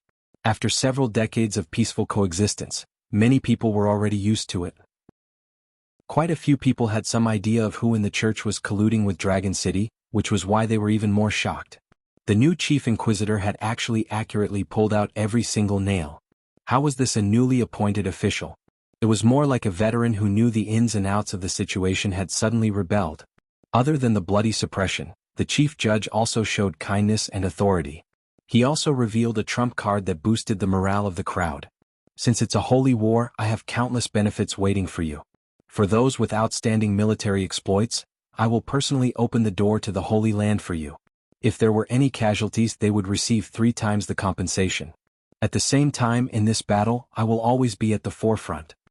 With both kindness and might, they really have no reason not to fight. Not to mention, if they could really take this opportunity to uproot Dragon City guards and make Holy Light religion the dominant force, it would not be a bad thing. No matter how many resources Dragon City had, they were still limited. It was better for one city to monopolize them than for 2 cities to share them. In a trance, the priests gradually began to accept reality. If war was unavoidable, then they would fight. Boom. The sword of holy light that descended from the vault of heaven destroyed the outermost core fortress of the Dragon City guards with a single blow. Hundreds of Dragon City guards stationed inside the fortress were silently annihilated. Fortunately, Dragon City guards had a strict work and rest schedule. When the sword of holy light fell, it was the morning exercise time for the fortress guards. Most of the Dragon City guards, especially the few with the highest rank, came out from the fortress. Otherwise the loss would be several times more. Even so, in the face of the blow that fell from the sky, Dragon City guards were still somewhat in a trance. What was going on? Was Holy Light religion ready to launch a war in Dragon City? Then what should they do? After decades of peaceful coexistence with Holy Light religion, people's sense of crisis only stayed on the surface. The sudden outbreak of war completely caught Dragon City guards off guard. Although these soldiers who had received strict training still reacted in the first instance, sounded the alarm, assembled the team and prepared for the fight. However, most of the faces of Dragon City guards were at a loss. Did the war come just like that? What? How could this be? At the same time, in a gloomy fortress isolated from the rest of the world in the barracks area, Bedivere slowly stood up in his study room. Through the glass window of the study room, the chaos outside could be seen in a panoramic view. At the same time, the sword of holy light that ran through the sky was particularly dazzling. Humph, it's finally here. If there was anyone in Dragon City who was not surprised by this sudden war, it was Bedivere. Or rather, he had been looking forward to this scene for a long time. For this reason he had been preparing for a long time. That sword of holy light was actually aimed at him. Its power was strong enough to seriously injure or even kill him when he was unprepared. However, there was a dragon vein spell in the barracks area. When attacked, it could forcibly summon a fortress as a stand-in to withstand the blow for the city master. This caused Holy Light religion's preemptive strike to lose its aim. However, the sword of holy light did not disappear after that blow. The chorus of thousands of priests provided an endless stream of energy to maintain its shape. And in the horrified eyes of countless people, the sword of holy light slowly but powerfully rose from the ground and rose back into the air. The tip of the sword slightly turned as it began to prepare for the next strike. In the barracks area, some Dragon City guards began to spontaneously counterattack. Arrows that were powerful enough to penetrate the city wall, flaming fireballs that could melt metal and stone, and curses that used blood as a medium. Dragon City guards from all over the continent each showed their magical ability, trying to dispel the sword of holy light in the air. Because everyone knew that the next time the sword of holy light fell, it would bring several times, even dozens of times more casualties. However, the unorganized resistance was doomed to be futile. The sword of holy light that symbolized the will of holy light was like a steep inverted mountain. Under the intensive attack, it was firm and unshakable. Its level of existence was completely beyond the motley crew of Dragon City guards. Even if the resistance of Dragon City guards was 10 times more intense, it would still be indifferent. However, at this time Bedivere made his move. He walked out of the fortress and transformed into a dark cloud-like dragon. His thunderous roar echoed over Dragon City. Dragon City guards, the war has begun. With just this declaration of war, thousands of Dragon City guards felt as if there was a stabilizing force in their hearts. Their confusion and fear vanished and were replaced by firm fighting intent. The morale change happened in an instant, because they were no longer a group of dragons without a leader. The leader of Dragon City guards had bravely stepped forward. Bedivir's incarnation of dragon soared straight into the sky. His huge dragon body and the inverted sword of holy light were actually equal. However, the dragon's flexibility and strength were undoubtedly far superior. Seeing Bedivere rose into the sky, the sword seemed to want to turn around and attack. However, just as the sword blade turned, the huge dragon body bypassed the sword blade and crashed into the sword. The highly condensed product of holy light fell apart at this moment. The holy light that Dragon City guards were helpless against was smashed into pieces. To deal with a high-level opponent, the only way was to bring out an equally high-level weapon. Bedivire's full power was close to the legendary level, which immediately broke the unprepared holy judgment. However, before the Dragon City guards had the time to cheer, another change occurred. From within the broken holy light, a snow-white figure suddenly appeared. In front of the dragon, that figure was as small as a grain of sand. However, in his hand was an astonishingly long spear, which stabbed Bedivere. In a split second, the hard scales on Bedivire's body melted and cracked, and then the spear went straight through. The wound caused by the spear was like a needle prick to the huge dragon. However, Bedivere uttered a painful and angry roar. His dragon body quickly disintegrated, and in the blink of an eye, he returned to his human form, which then confronted the sneak attacker. Bedivere was wearing a military uniform. When he dispelled his dragon form, he changed into the Knights of the Round Table. Opposite him was a tall and thin man in a white robe. His face was blank. "Oh, the Dragon Slayer spear that was specially made for you is really effective." Faceless One faintly smiled and then casually threw down the priceless spear. The role of the spear was to seal the dragon blood in Bedivire's body, so that he could not turn into a dragon. Now that the purpose has been achieved, the spear was meaningless. "But I thought I could still take away half of your life. You're really tenacious and your strength is actually a lot stronger than what the data showed." Bedivere frowned. Feeling the increasingly weak dragon power in his body, his mind was actually thinking of another question. Where are Marina and Irene? Upon hearing this question, Faceless One was suddenly startled. In his view, weren't those two people and Archbishop Rowan already rescued by Bedivere? Now that he asked about it, what was going on? Was it someone else who rescued them that day? However, the advantage of Faceless One was that no one could read his mind from his expression. After suppressing the doubt in his heart, Faceless One laughed and said, "Are you talking about those two apostate female bastards? I've already eaten them. Especially your daughter, her taste is really fresh and tender. I used a bamboo stick to skewer 100 of them and ate them all night, but I still haven't had enough, ha." "You're courting death." Bedivire's eyes turned blood red as he rushed straight toward Faceless One. The dragon power in his body was suppressed to the limit, but the power belonging to the Knights of the Round Table had been pushed to an unprecedented peak. In an instant, the long sword with inscriptions was waved thousands of times, setting off a tornado that could destroy everything. Faceless One's figure flickered incessantly, cleverly avoiding each slash. However, his counterattack was also bounced off by Bedivire's knight's heavy armor, and thus failed. Oh, unexpectedly powerful. Even in a violent rage you don't reveal any flaw.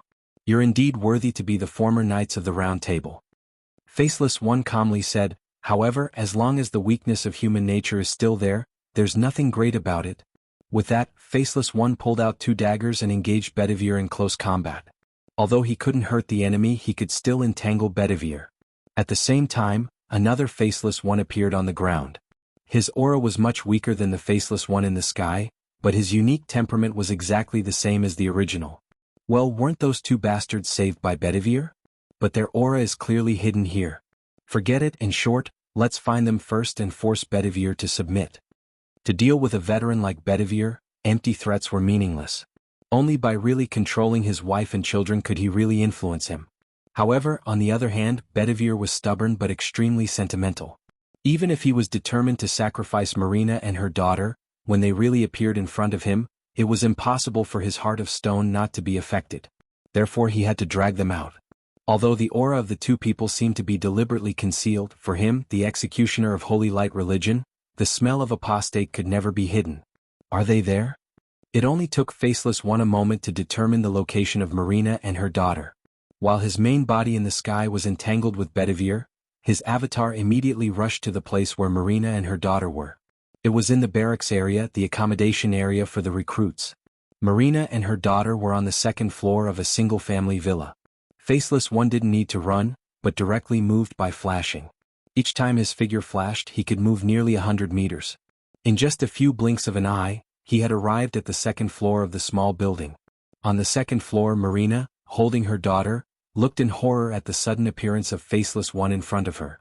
"Let's go," Faceless One lightly said and then reached out to grab Marina. However, a sharp sword light intercepted him halfway. "Since you're here, don't be in a hurry to leave." The words were spoken in the common language, but the one who spoke was an authentic Nine Regions cultivator. Meeting a Nine Regions cultivator in this place at this time was indeed unexpected. However, Faceless One simply ignored him. "Don't get in the way, small fry." Then, his figure flashed past that Nine Regions cultivator and directly went to grab Marina. However, when he landed on the ground, he found that the space had changed. All around him was the bloody sky and the earth, and the dense forest of broken swords. "No one can cross my sword defense," Wang Lu lightly said and then turned around. Chapter 3:14. The all-out war between Holy Light Religion and Dragon City Guards broke out. Thousands of priests triggered the Holy Sword of Judgment, which was the declaration of the start of the war. Faceless One hid in the Holy Sword of Judgment to launch a sneak attack on Bedivere, which was to confirm his promise. In the battle, he would always rush to the forefront. When the supreme leaders of both sides fought in mid-air, a large-scale battle immediately began. The Holy Light Religion army surrounded the barracks area from all directions. Thousands of priests, holy knights who obeyed the command of Holy Light Religion, as well as inquisitors, followed Faceless One's footsteps into the barracks area. The Dragon City Guards were caught unprepared. They lost the initiative and were immediately squeezed into the barracks area. However, this barracks area was the crystallization of their decades of operation. Every fortress, every brick of the city wall was condensed with the power of the Dragon City Guards. As long as they defended this place, even if Holy Light Religion could gain the upper hand, it would be difficult for them to achieve substantial results.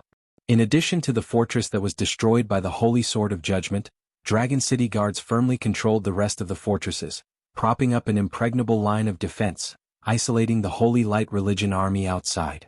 In terms of power, Holy Light Religion was several times more powerful than Dragon City Guards. However, Dragon City Guards were, after all, professional warriors. In a favorable situation they could fight against 10 enemies alone. Brats, keep your spirits up. Pay attention to the golden archons in the enemy's formation. As long as we kill them, the other side will be completely scattered. Holy knights composed of priests and young masters who haven't seen blood are not worthy to carry our shoes. We are the glorious Dragon City Guards, we can't lose to this group of scum.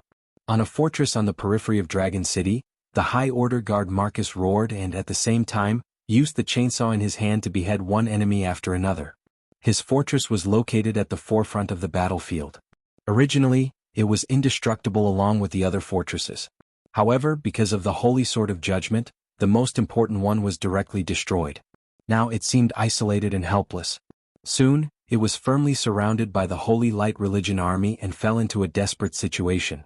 The bottom layers of the fortress have fallen, and the remaining Dragon City Guards have been forced to the top. The High Order Guard Marcus personally stood at the forefront, trying to delay the time and wait for support. Even though everyone could tell that reinforcements probably wouldn't arrive, they would at least drag a few more Holy Light dogs down with them before they died. Amidst the roars and shouts, the screams of a few guards could be heard. The other defense line on the top floor was on the verge of collapse. It turned out that when the Holy Light Religion's Archon saw that Marcus' line of defense was impregnable, he commanded 3 relatively obedient elite priests to circle around and attack Marcus' flank, causing serious casualties. Marcus spat out a mouthful of blood. Braving the backlash, he took a step forward and chopped the Radiant Archon in two. Then, with a backhand scorching sun chop, he broke the tendons and bones of several priests before quickly returning to the front line. He held the golden head of the Archon in his hand and shouted loudly to boost morale, "Do you see that? This kind of golden bastard was indeed powerful, but the Holy Light Religion kids were just a mob. They have no blood, no bone, no will to fight, they were just walking corpses. They can't even protect their own commander. Put your life on the line and kill these Archons. The goddess of victory is on our side." However, his men weakly responded, "I know, just say the same thing once, don't say it over and over again like a sales pitch, sir." Damn. Marcus was amused but also comforted. Although Dragon City guards were caught off guard, their quality was obviously superior to the opponent. Even if they dispatched the Radiant Archon, the cleverest housewife couldn't cook a meal without rice. How could a group of priests who had no fighting spirit and were afraid of death break through Dragon City guards' line of defense? It could be said that he handed over the first few layers of the fortress to the enemy, but the last layer of defense he did not yield even an inch. There was no way to deal with these incompetent priests. Our people, as long as we laugh and joke around, we can completely disintegrate the opponent's offensive. As for the human wave tactic? Come on, bring as many people as possible. The more power this fortress attracted, the lighter the pressure on other places. Marcus had long been ready to die in the line of duty without regret. Little ones, come on. If you win this battle, I will invite you to have fun with the girls of the serene dream blue sea. Ha, sir, you have to keep your word. If I don't die, then I will have fun with 5. Bah, your firewood stick can't even fill one, let the others do it. Marcus laughed, but his laughter came to an abrupt stop. A sword tip stained with blood came out of his chest. His most trusted deputy used all his strength to stab a two-handed heavy sword into Marcus' body. The frenzied chi attached to the sword frantically stirred Marcus' internal organs, instantly shredding his vitality. Marcus never expected such a change. He opened his mouth, wanting to ask something, but only spurted out a rain of blood, as well as a large mass of internal organ fragments. At the same time, the Dragon City guards who had recovered from their shock instantly dismembered the traitor. But everyone looked at him with incomprehensible eyes. Why? Aren't you the person that Sir Marcus values the most? I'm sorry, my family is still outside the barracks area. At the same time, similar scenes continued to happen. The line of defense of Dragon City guards that had just stabilized began to fall apart because of the frequent attacks of the traitor. This was a nearly fatal blow. The line of defense of Dragon City guards was like a precision machine. Any part of it had an irreplaceable role. Once there was a frequent mistake, it could completely collapse. It was not that Dragon City guards did not consider the spies sent by the church, but after decades of experience, which one was suspicious, which one was trustworthy, which one was actually known by the higher-ups. Naturally, they would be on guard during the battle. But this time, the traitor was often the deeply trusted Dragon City guards. In fact, this was simply unavoidable. Dragon City guards was not an abstinent organization. Most of them had their own families. Some of them chose to live in the barracks area, but most of them were willing to live in the residential areas of Dragon City, where the conditions were more convenient. Therefore, when the Holy Light religion suddenly launched a surprise attack and surrounded the barracks area, it was tantamount to controlling the family of Dragon City guards in their hands, which became the most powerful trump card. Oh, unexpectedly, the effect of this trump card is better than expected. Didn't you do any combat preparation? In the sky, Faceless One, who was fiercely fighting with Bedivere, curiously asked. Although it's a surprise attack, you're really unprepared. After a pause, Faceless One smiled. You're smarter than I thought. When Marina and the others were rescued, it was more or less intentional. Because Marina and the others would inevitably leak his existence, which would arouse Bedivere's vigilance. Then it would be a hasty preparation. However, once the news of the impending war spread out, could Dragon City guards really unite in a short period of time and fully prepare for the war? When most of their family members were still outside the barracks area, when everyone has been accustomed to the relatively comfortable life in Dragon City, could they adjust their mentality in a short period of time and throw themselves into the battle? If Bedivere was given a few days, perhaps he could use his prestige and means to change the mentality of Dragon City guards. However, with only a day or even half a day, could he do it? The biggest weapon of Dragon City guards was unity and well-trained. Once their morale collapsed, they were simply unable to contend against the numerical superiority of Holy Light religion. Faceless One left a nail in the coffin, but Bedivere was not fooled at all. He would rather be caught off guard, but in this sudden war, everyone had no choice.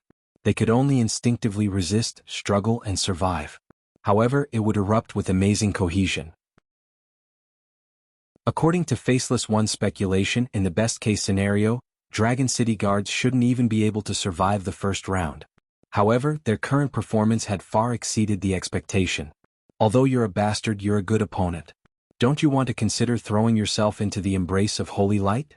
I can give you amnesty. Faceless One lightly threw out the bait. Bedivere's response was an earth-shattering sweep of his heavy sword. The sword light crossed over Faceless One, crossed over Dragon City, and cut off a corner of the distant snow-capped mountain. The snow fell like a landslide. What a strong anger, it's almost materialized. It's too boring to fight against a stupid big and thick opponent like you. Faceless One flashed to avoid Bedivere's sword. At the same time he constantly used spells to distort the space, avoiding being trapped by the opponent in the space layer, and at the same time trapping the opponent.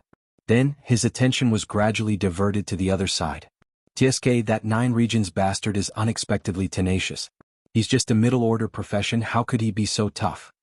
Haha, come and hit me hard. If you don't kill me you can't escape from my magical ability, and you can't take Bedivere's wife and children hostage. Speaking of which, as the dark hand behind the scenes, you should reveal your domineering aura as soon as you appear. You, this villain, are really unprofessional.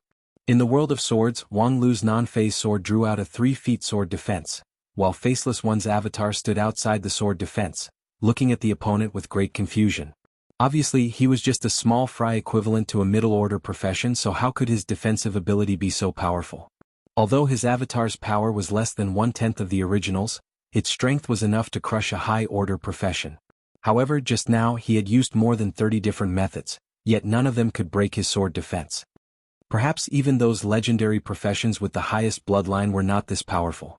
What kind of method did this Eastern heretic use? But as for the specific content, I'll slowly interrogate him after the victory. Right now the focus is not on him. Humph, continue to be a turtle here, I don't have time to accompany you to play games. While speaking, Faceless One's aura suddenly doubled. He extracted 10% of his power from the original body to strengthen his avatar. However, it was not used to break the sword defense, but to suppress Wang Lu's magical ability. The will of the Holy Light is not bound by anything, free and unrestrained. Faceless One's powerful Holy Light power broke out in the form of the Spirit of Words, which suddenly broke a huge hole in the world of swords. Your 3-feet sword defense is indeed powerful, but your inherent enchantment is much worse. If you have the chance in your next life, you can cultivate it again. Faceless One's figure became more and more ethereal and transparent. Obviously, it was difficult for this broken world to bind him.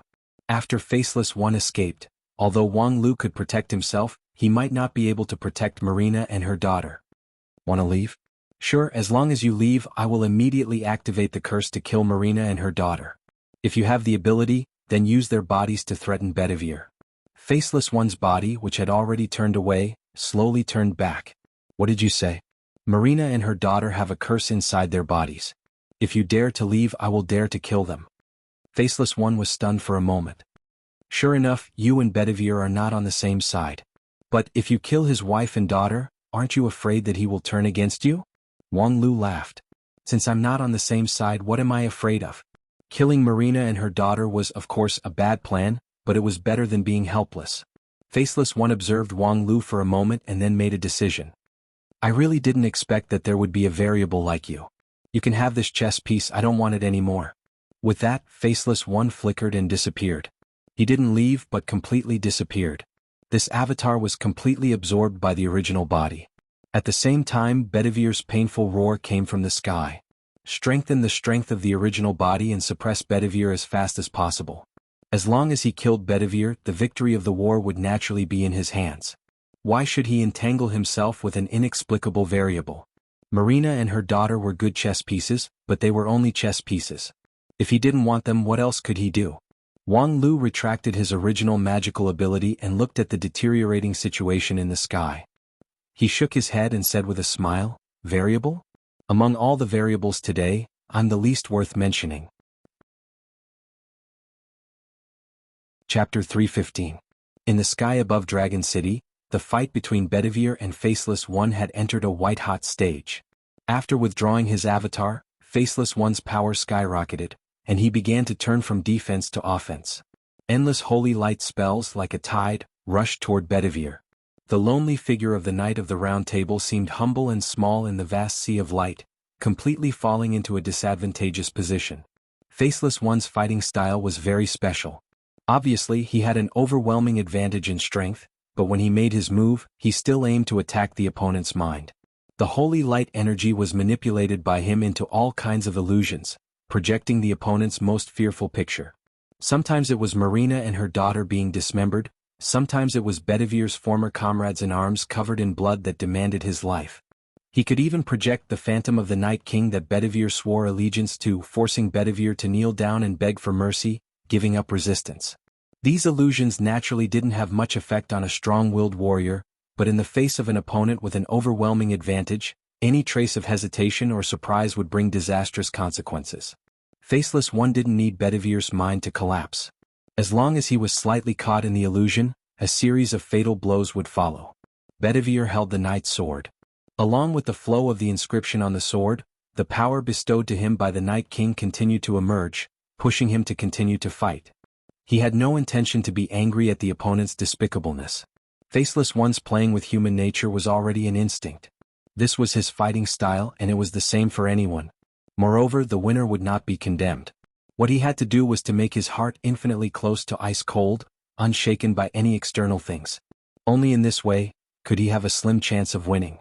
The all-out fight between two high-order professions changed the color of the sky. The sky of Dragon City was torn apart by sword energy and holy light. The clear sun was cut into countless pieces.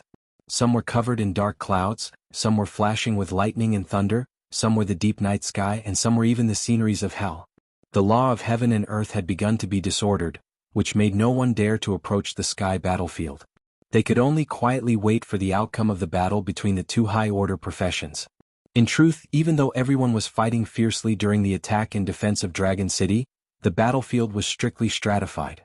People with different levels of strength would not easily fight against each other, because that was inefficient. For example, Bedivere and Faceless One, although there was a gap in strength, they were both advanced high-order, close to legendary level. Intermediate high-order professions who were one level lower could not intervene in the battle between these two people. Just the aftermath of the battle would be enough to crush them. They had to invest dozens of high-order professions in order to have a decisive impact on the battle. But how could high-order professions be wasted like this? It was very difficult for low-level professionals to have the ability to survive in front of opponents of a higher level. Using a simple human wave tactic was very inefficient. Of course, high-level professions could completely sweep away low-level professions, but would the high-level professions of the opposing faction just stand by and watch? The key to the battle was in the middle. For most battles between factions, victory and defeat would start from the middle battlefield, because most of the senior professions had strong survival and harassment abilities. Unless the absolute strength difference was too great, they could at least delay the opponent. However, the difference in the strength of the upper echelons was too great, so it would not be a battle but a pure massacre. Generally speaking, once the outcome of the battle in the middle layer was decided, one could go up or down at will. It was very flexible. Yes, he could sweep away the low-level professionals like a whirlwind. On the other hand, a well-prepared team of intermediate professionals was also an extremely powerful chess piece. Therefore, the middle layer had always been the key to the battle.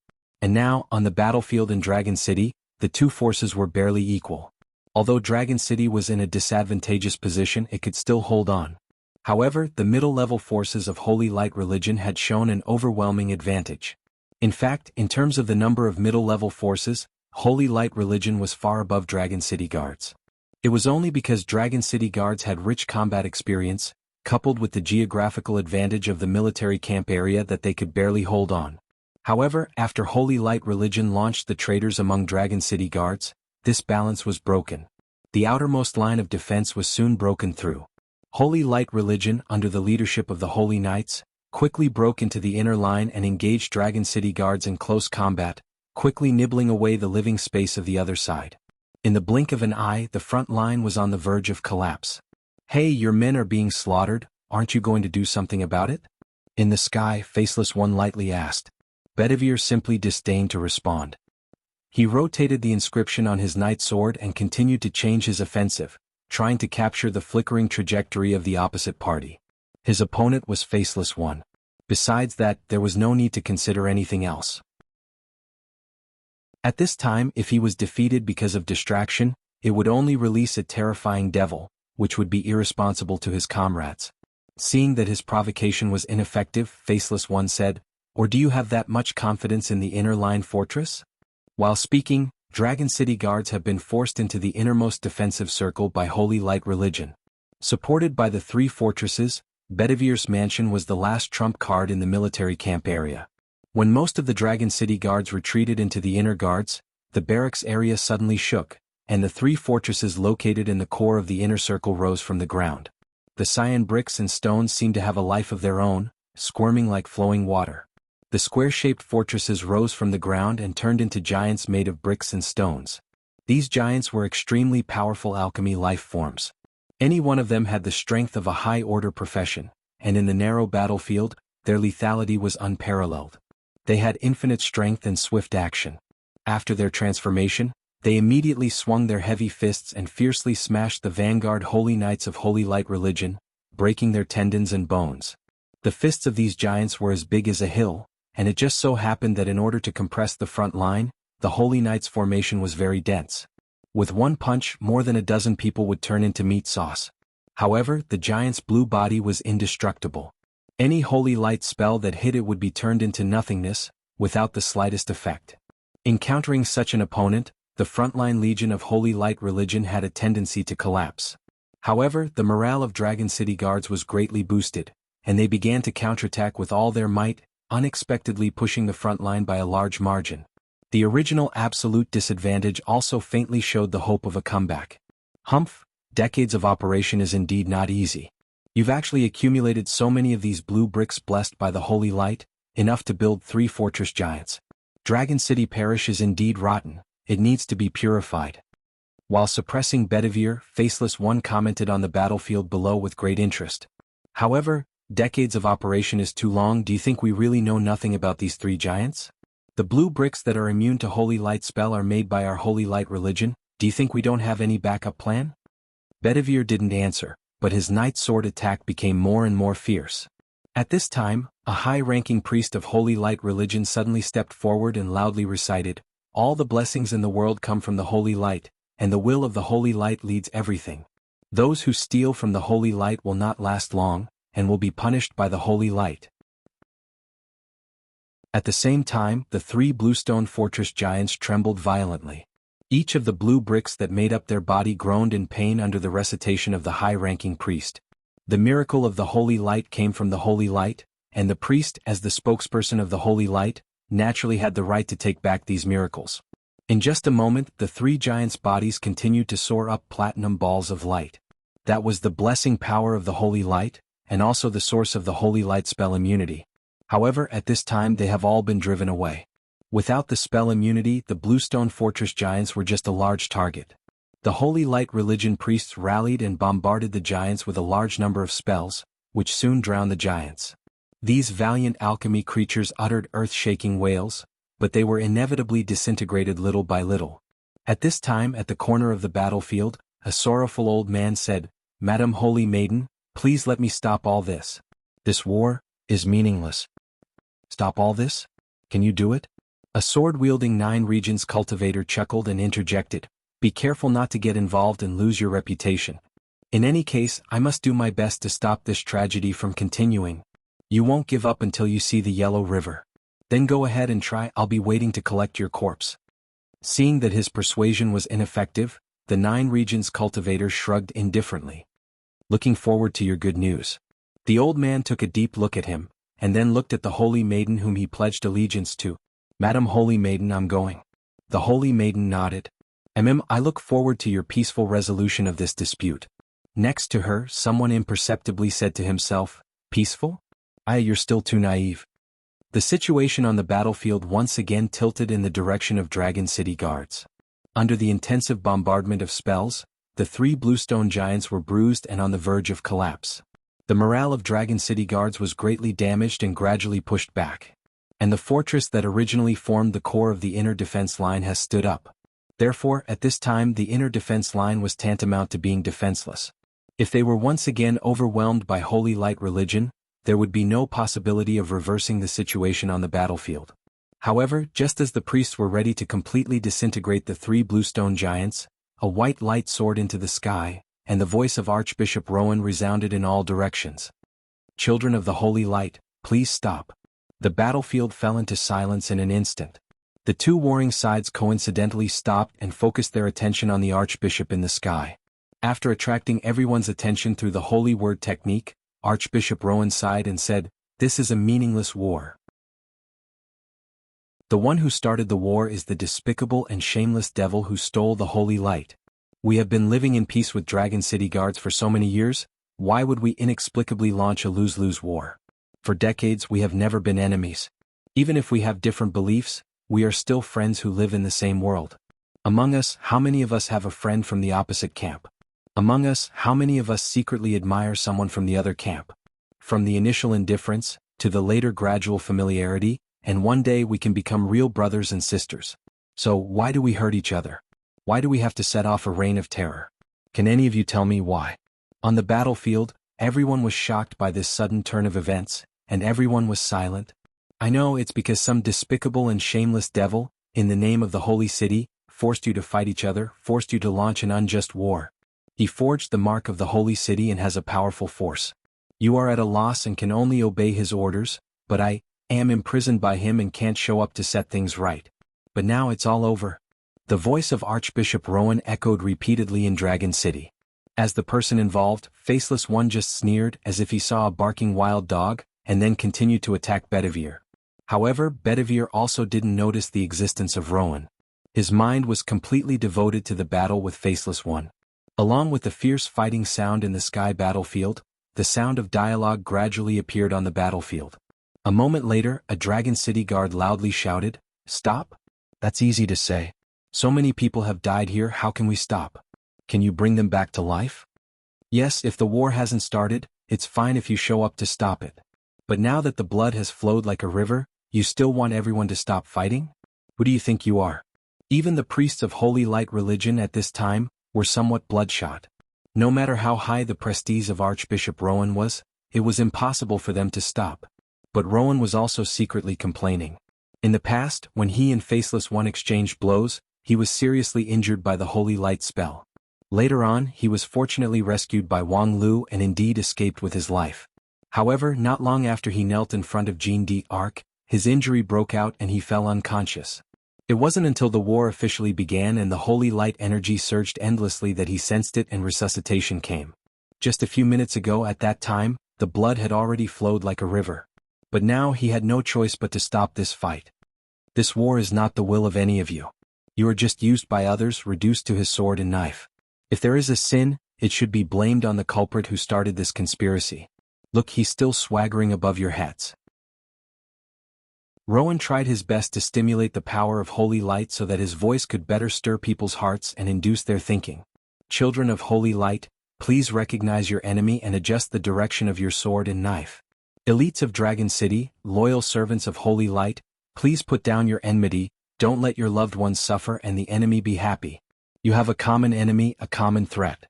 At least now, at this moment, please join hands to eradicate the biggest villain. Upon hearing this, the people present were all moved. For the people of Holy Light religion, if not for this inexplicable chief inquisitor, who would be willing to fight against an opponent whose strength was almost the same as theirs. In Dragon City they enjoyed the most luxurious life in the land of Bretonia, the safest environment. When there was a foreign enemy threat, it was always the Dragon City guards, this group of coolies, to solve the problem. Eradicating heretics and the like has long been forgotten. Of course, perhaps it was more in their interest for Holy Light religion to dominate Dragon City. However, if this interest had to be exchanged with everyone's life, the price would be too big. Moreover, Faceless One's high-pressure policy also made them hesitant. In fact, until now the performance of Holy Light religion on the battlefield has not been positive. After being integrated by Faceless One, their comprehensive strength was several times that of the opponent, but in actual combat their advantage was not so obvious. For Dragon City guards this could be considered as a relief. First, they could integrate their strength to help their city master deal with the strongest opponent, which was naturally good. At that time, even if Holy Light religion wanted to continue the war, Dragon City would not be afraid. With Bedivere's free hand, it was enough to sweep the battlefield. In just a few words, Archbishop Rowan successfully provoked the mood of the people present, and the focus of hatred gradually shifted to Faceless One. However, in response to this, Faceless One just sneered. Is the show over? Then it's my turn to say something. While speaking, Faceless One in the sky split out an avatar. Although the avatar's power was only less than 1% of his, its disdainful momentum was not reduced in the slightest. You bunch of idiots, you're actually confused by the words of an apostate. Have your faith in Holy Light been fed to the dogs? Faceless One didn't care how great the hatred would be aroused by his vicious attack, because he had a killing move that could decide the universe. Your beloved former Archbishop Rowan is a member of the Priory of Zion. Chapter 3:16.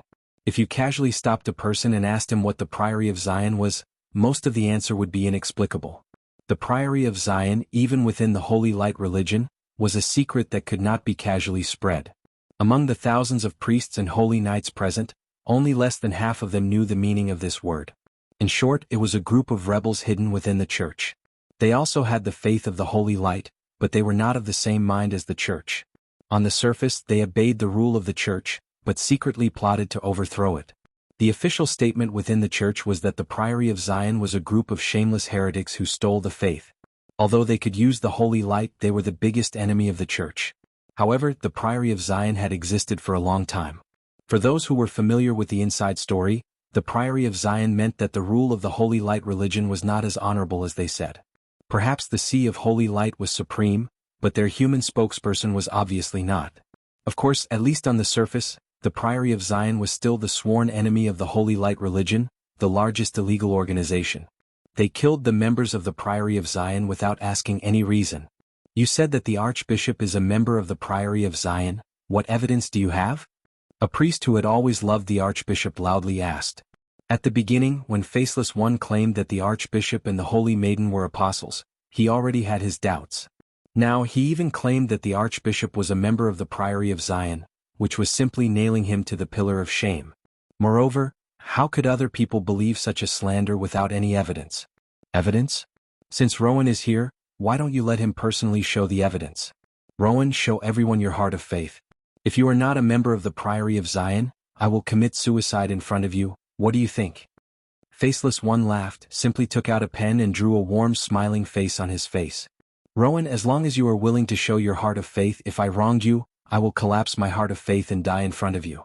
I am a man of my word, and I can swear on my faith as proof. So it's up to you. All eyes turned to Rowan.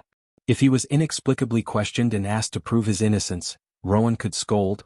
I don't need to show my faith to the devil, his decades of piety is enough to win people's trust. Faceless One, on the other hand, used a high-pressure policy, forcing the Archbishop and the Holy Maiden to rebel. His means were radical and even sinister, so it was necessary for him to show his heart of faith. But now the situation was different. Faceless One had piled the stakes to infinity, using his life as a guarantee, so Rowan could only keep up. Previously, he rendered Faceless One as the root of all evil. As long as he is eliminated, everything will be peaceful. Now, there is a way to eliminate Faceless One effortlessly. Do you want to use it? As long as you lose a bit of face, you will be able to kill the villain. Are you going to do it or not? Rowan had no other choice. Facing the gazes of tens of millions of people, Rowan sighed, worthy of being the sharpest knife in the holy city. I can't believe that after so many years, no one has discovered this secret, but it is so obvious in your eyes. While speaking, Luo Wan opened his chest. A white light shone on his chest, and a platinum heart-shaped object emerged. It was Rowan's heart of faith. At the same time, waves of exclamations of surprise rose and fell within Dragon City. The luster of the heart of faith was pure and clear, symbolizing Rowan's unswerving faith in the holy light. As the Archbishop of the diocese, Rowan's faith was undoubtedly firm and devout. However, on the heart of faith, there was a deep mark like an ugly scar, which was exceptionally eye-catching. And it was this mark that caused countless exclamations, because it was the symbol of the Priory of Zion. Faceless One was right. The Archbishop, who had served the church for decades, was the biggest traitor of the church. After his biggest secret was exposed, the Archbishop appeared to be extraordinarily calm. He faintly withdrew the heart of faith, put on his holy robe and then said, "Since Joan of Arc was burned at the stake 80 years ago, I knew that the church was hopeless. A saint who saved millions of believers was forcibly slandered as a heretic, while the top leaders of the church were immersed in the Golden King's inheritance in Taba City, and even refused to look back at the evil that was happening behind their backs. Although they posthumously conferred the title of Supreme Saintess, they forbade the story of Joan of Arc to spread in the world, constantly obliterating her influence, making the world forget her existence, in order to cover up their own mistakes. By the way, the two saints who made the decision and personally carried it out were not investigated. They did the wrong thing and killed the wrong person, yet they still got away with it. How could people not question such a church? His speech was not impassioned. The secret that had been buried in his heart for decades was exposed, but Rowan was neither happy nor sad. Because it didn't matter anymore. He had once again seen Joan of Arc. Even if he died immediately, even if he lost his reputation, so what? Unfortunately, at the last moment of his life, he could not realize the saintess' expectation. This war could not be settled by him alone. Haha, that's really a moving speech. You can even rebel so brilliantly, what else can't you do? Unfortunately, if you didn't join the Hermit Order and were willing to lose your reputation, you could still use your identity as an archbishop to make those words public, which would be somewhat convincing. But now what I hear is just the ravings of an apostate. Holy light believers, there are only two paths in front of you. Either you go down the evil path with the apostate with compassion, or you use the sword in your hand to prove your faith. With that, the avatar of Faceless One disappeared like an illusion and was absorbed by the main body, which continued to suppress Bedivere. On the battlefield, the atmosphere began to change rapidly. Those priests who once sympathized with the archbishop and were hesitant about Faceless One have made a decision in their hearts. The story of the archbishop was indeed wonderful, but no matter how wonderful the story was, it could not cover up the fact that he was an apostate. Even if they didn't know the significance of the Priory Order of Zion at this time from the word of mouth of the people on the battlefield, it became clear to them. They were the sworn enemy of the church, and anyone who sympathized with or supported the Hermit Order would, without exception, be treated as an apostate. If previously, people still had a lot of doubts about the sudden appearance of Faceless One as the chief inquisitor, but at this time many of those doubts have been dispelled. Faceless One acted aggressively because this time, the opponent he faced was the local bully who had held the position of archbishop for more than 40 years. His forces were everywhere in Dragon City. If there was no thunderous surprise attack, who knew what would happen? Therefore, although there was still some reluctance in their hearts, the members of the Priory Order of Zion must die. On the Holy Light religion side, an unprecedented morale was gathered. The priests and holy knights were united against the common enemy and clenched their weapons. Haha, Rowan, thank you for exposing your shortcomings so that our army can become more powerful. Now it's time to launch a general attack and wipe out the apostate and the heretics in one fell swoop. Along with Faceless One's wild laughter, the Holy Light religion believers began to press forward. In order to be closer to the front line, the priest's formation became more compact.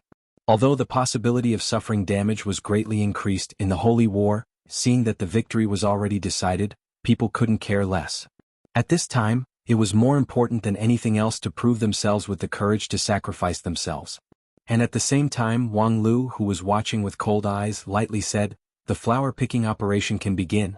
The war had entered its final moment. The battlefield was like an egg. The Dragon City guards were compressed into a ball by the White Holy Light Army. Without the protection of the last three fortresses, the Dragon City guards had no place to defend. The line of defense built with flesh and blood was crumbling. So far, the damage suffered by the Dragon City guards was not too big. The previous front shift was to exchange precious space for breathing time. Among the more than 30 high-order professions present in the Dragon City Guards, after the fierce battle, they only lost 3 or 4 people. The casualties in the middle level were relatively heavy, but it was still less than 1/5. With the elite Dragon City Guards, their morale did not suffer too much of a setback. On the other hand, the loss of Holy Light religion was twice as large. This time, with the full mobilization of 80 high-order professions brought by Faceless One from the provincial capital, they also lost 1/10 of their high-order professions. The loss in the middle level was even heavier. The two sides barely formed a balance. However, this was the end of the evenly matched situation. After losing all the strategic depth, the Dragon City Guards' geographical advantage was almost completely shattered. They could no longer rely on the familiar terrain and prearranged formations to display their tactical expertise and quickly annihilate the enemy's effective forces with local advantages. They had to rely on their flesh and blood to face the superior force several times their own. Dragon City Guards were like a highly squeezed egg that could be crushed at any time. However, they had no way to reverse the situation. The strongest leader, Bedivere, was caught in a bitter fight in the air. His silver knight armor was covered with scars, and even the inscription on his knight sword was flickering. The sharp sword chi was dim. Compared to the initial one that could cut off a mountain, its power had been reduced by more than half. Defeat was only a matter of time. The high-order professions of Dragon City Guards, facing more than twice the number of opponents, could only rely on the taboo method of burning their life to barely contend. The middle-level forces could rely on tactical command to fight against the many, but the Holy Light religion followers had gradually adapted to the command of the Archon. In terms of tactics, they quickly caught up and faintly had the momentum to overtake them. No matter from which point of view, Dragon City guards were doomed to lose. At this time, unless there was another external force that could affect the situation. However, within the radius of thousands of miles around Dragon City, where else could there be an external force that could overturn the situation? In the air, Faceless One once again used a sneak attack to stab the dagger with the infinite curse into Bedivir's body, tilting the balance of victory to one side. However, at the same time, his attention was focused below. If there was any possibility of change now. Just now, the Nine Regions person who used a strange method to intercept and capture Marina and her daughter was the biggest suspect. Come on, let me see the ability of you Nine Regions people. Just as this thought crossed his mind, on the battlefield, in a place where more than 100 priests gathered, more than 10 magnificent sword lights suddenly burst out, like a blooming rainbow flower. The flower was incomparably gorgeous, but it contained a life-taking murderous intention. Each petal was like a sharp sword blade, and anyone who touched it would die. When the flower bloomed, more than 100 priests were instantly minced into minced meat. Among the stamen of the flower, a girl in a gorgeous dress was slowly retrieving the more than 10 flying swords that were scattered outside. On her face, a smile bloomed like a flower. Chapter 317. The girl's smile disappeared in a flash. When the surrounding Holy Light believers discovered her presence and were ready to concentrate their firepower to eliminate this sneak attacker, the girl had already retrieved her flying sword, turned into a rainbow, and quickly flew to another corner. Her speed was so fast that even the high-order professions present were stunned and failed to catch her. Dozens of Holy Light spells fell on the place where the girl originally stood, shattering the illusion of the rainbow flower, but it was useless. Looking from above, the dense crowd of Holy Light religion camps seemed to have been dug out, forming a vacuum. The more than 100 priests, including more than 15 middle-order priests, didn't even have the room to resist before they were abruptly stirred into dregs. Judging from the girl's aura, she hasn't even crossed the threshold of high-order profession, but the power of her sword strike was close to the eruption of an intermediate high-order profession, which was simply appalling. However, whether it was Nine Regions or Western Continent, it was not uncommon to see geniuses whose real strength was far stronger than what they appeared to be. Although the middle-order and high-order profession strength were appalling, they were not without precedent. Therefore, after the initial brief consternation, Holy Light religion quickly responded. Considering that the speed of the Nine Regions girl was too fast for the average person to intercept, 2 high-order Holy Knights pulled out from the battlefield and followed the girl's figure. Generally speaking, to deal with this kind of young genius with amazing explosive power, the experienced and prudent high-order profession was the most suitable. As long as they didn't reveal any flaw in the young genius' endless explosive means, the gap in the final stage would soon be revealed. In contrast, the Holy Knights with their full body armor and amazing physical strength were naturally the most suitable to undertake this task. The 2 high-order Holy Knights abandoned their opponents and chased after the girl. They were blessed with Holy Light spells, so their speed was astonishingly fast. Although the Nine Regions girl's movement was fast, she was inevitably slowed down by the Holy Light believers. When the Holy Knights got close, they immediately noticed the weakness of the Nine Regions girl. Her attack power and speed were indeed unparalleled, but her defense was not strong. Just now, she didn't dare to take the Holy Light spells of the several middle-order priests head-on. Instead, she changed her course of action to evade. To deal with such an opponent, as long as they cooperated with others to limit her action and then put up a good defense so that she wouldn't have the opportunity to take advantage of them, victory would be at hand. Ahead, the Holy Light cage. A paladin shouted loudly, ordering a team of priests to collectively release Holy Light spells to create an insurmountable barrier in front of them.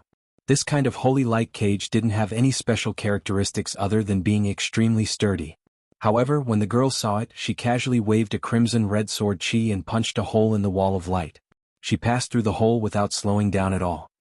Just how strong is this guy's explosive power? The Holy Knight was shocked. The Holy Light spell released by dozens of priests could not stop her at all. Instead, it was used by her. The hole created by the young lady was not big enough for a woman to pass through, but the 2 fully armored Holy Knights could not pass through.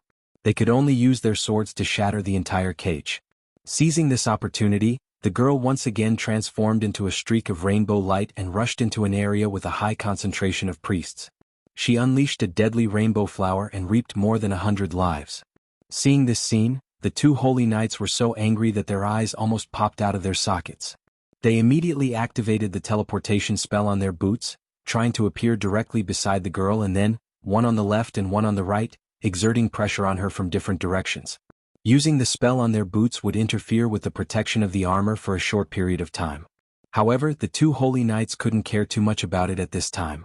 However, the two holy knights' figures flashed, and just as they finished the teleportation, they felt a darkness above their heads as a behemoth covered them. Their vision turned black and then they didn't know what happened. The hundreds of people around them watched as a mottled dog suddenly swelled 100 times, turned into a ferocious giant beast, and then swallowed 2 high-order professions in one gulp without spitting out any residue. Oh, this is the infant of the devastator demon wolf Fenrir? This was the first time that Faceless One, in the midst of a fierce battle, paid attention to the battlefield below. Whether it was the appearance of Wang Lu or the eruption of Lu Li, he didn't pay too much attention to them. However, when the devastator demon wolf also appeared on the battlefield, Faceless One could no longer continue to ignore it. It was not that the infant of the devastator demon wolf was more powerful than the previous several people, but rather the successive emergence of variables caused the quantitative change to trigger a qualitative change. The role of Wang Lu, Lu Li, and the devastator demon wolf, any one of them could be equivalent to an intermediate high-order profession. Moreover, there were less than 20 intermediate high-order professions in the entire battlefield. The sudden addition of these 3 people was enough to break the balance.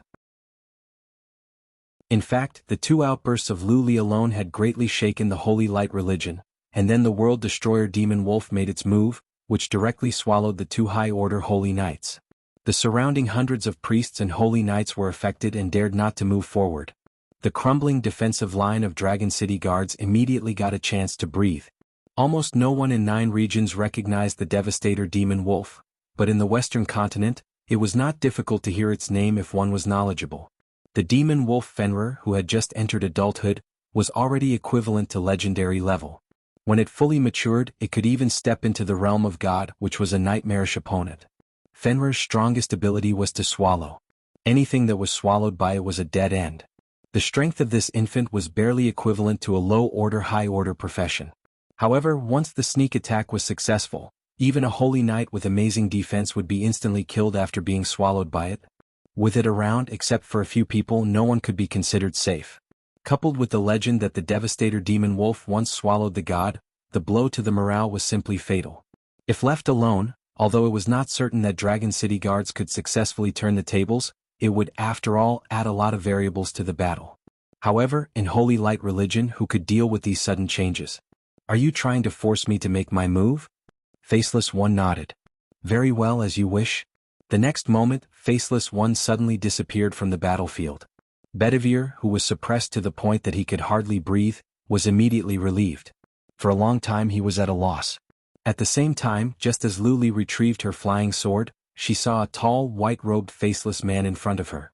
Regarding this person, her senior brother had already told her enough.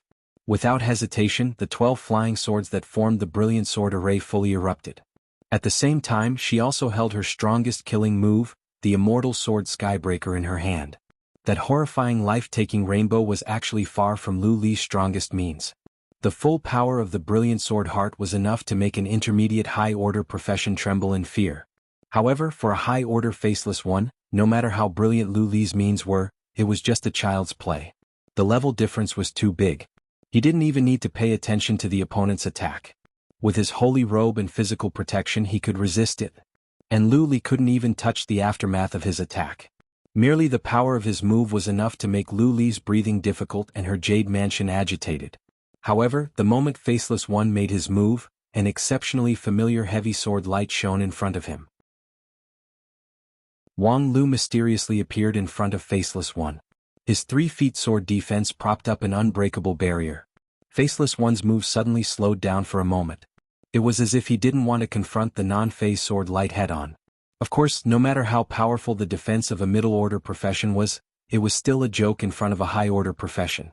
It was equivalent to the power of a deity stage cultivator, which was by no means something that a Shudan stage cultivator like Wang Lu could contend against.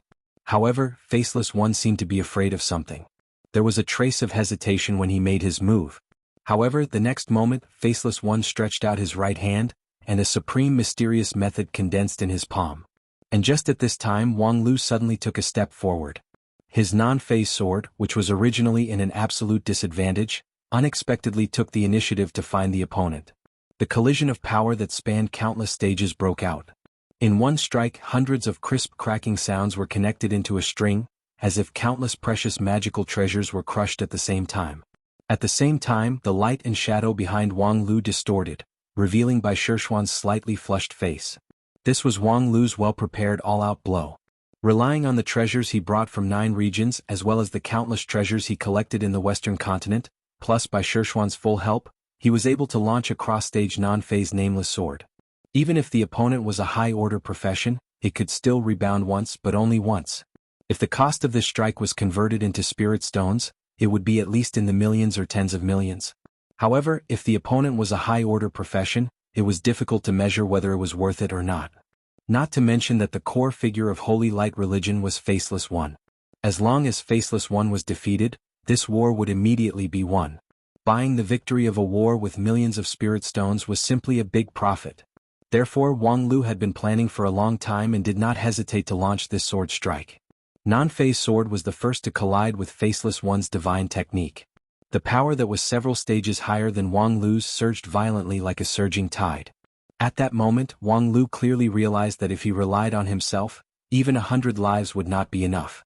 However, now that he had the backing of millions of spirit stones, he had the power to fight against the surging tide. Kneel down in front of the money player. At this moment, Wang Lu even burned his innate vitality.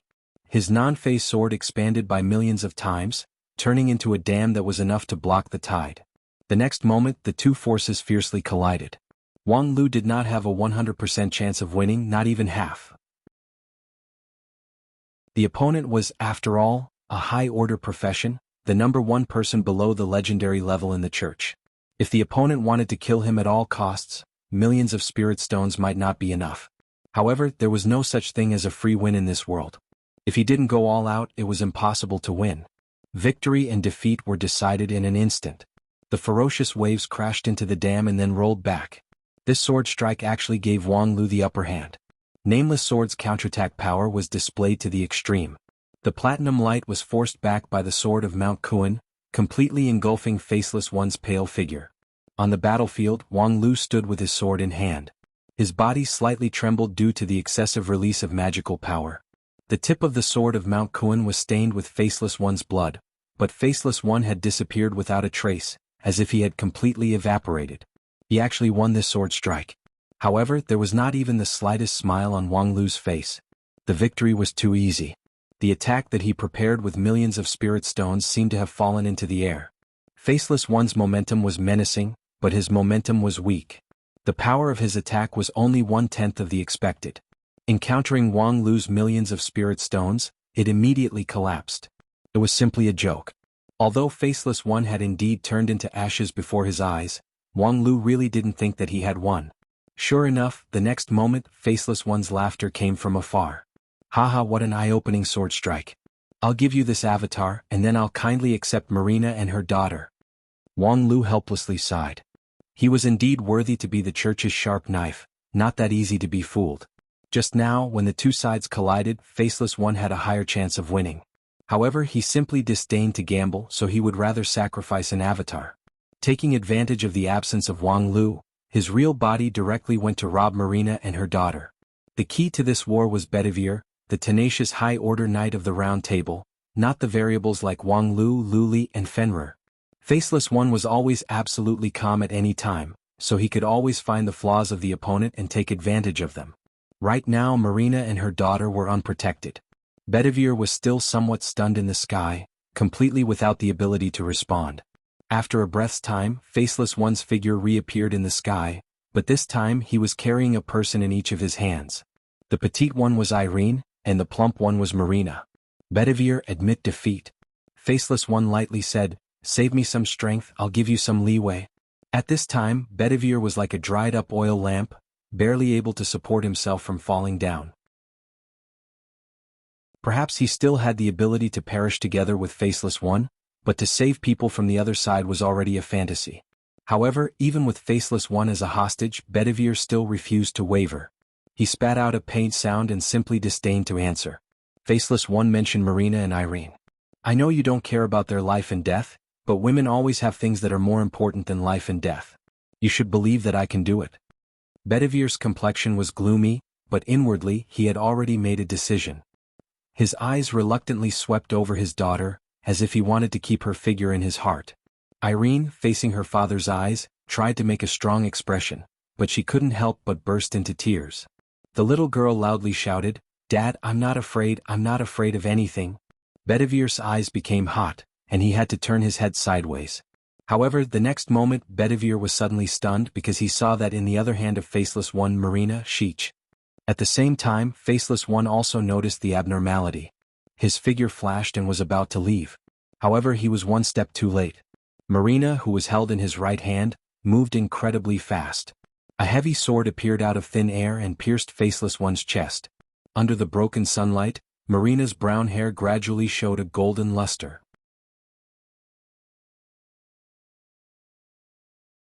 Chapter 318. In the military camp area of Dragon City, thousands of people were divided into two camps, fighting fiercely. The Dragon City guards were on one side and the priests, holy knights and judges of the church were on the other side. Ever since the holy sword of divine judgment opened the curtains of the war had already lasted for more than half a day. During this period, this war alarmed countless foreign forces. Around Dragon City, more than 10 cities all had people watching the battle. Some were city lords themselves and some were trusted aides of the city lords. In addition, forces such as the Shadow Brotherhood and the Mercenary Association were also involved to varying degrees. Everyone knew that the outcome of this war would greatly affect the strategic pattern of Bretonnia for the next few decades or even hundreds of years. Of course, the victory of Holy Light Religion seemed to be without suspense, but how much resources would it consume to annihilate Dragon City guards, to annihilate the Knight of the Round Table Bedivere from the Night King era to the present? Would the dominance of Holy Light Religion in Bretonnia be stronger or weaker? Would the forces of power that had dealings with Dragon City be affected?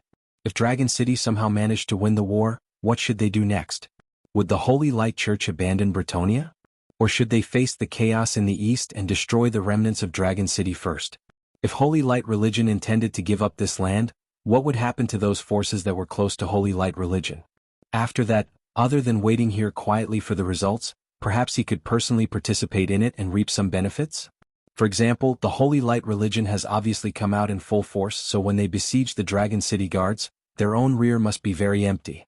In the past, people only dared to covet the Holy Light Religion's treasure house, which they did not dare to rashly touch, was now wide open.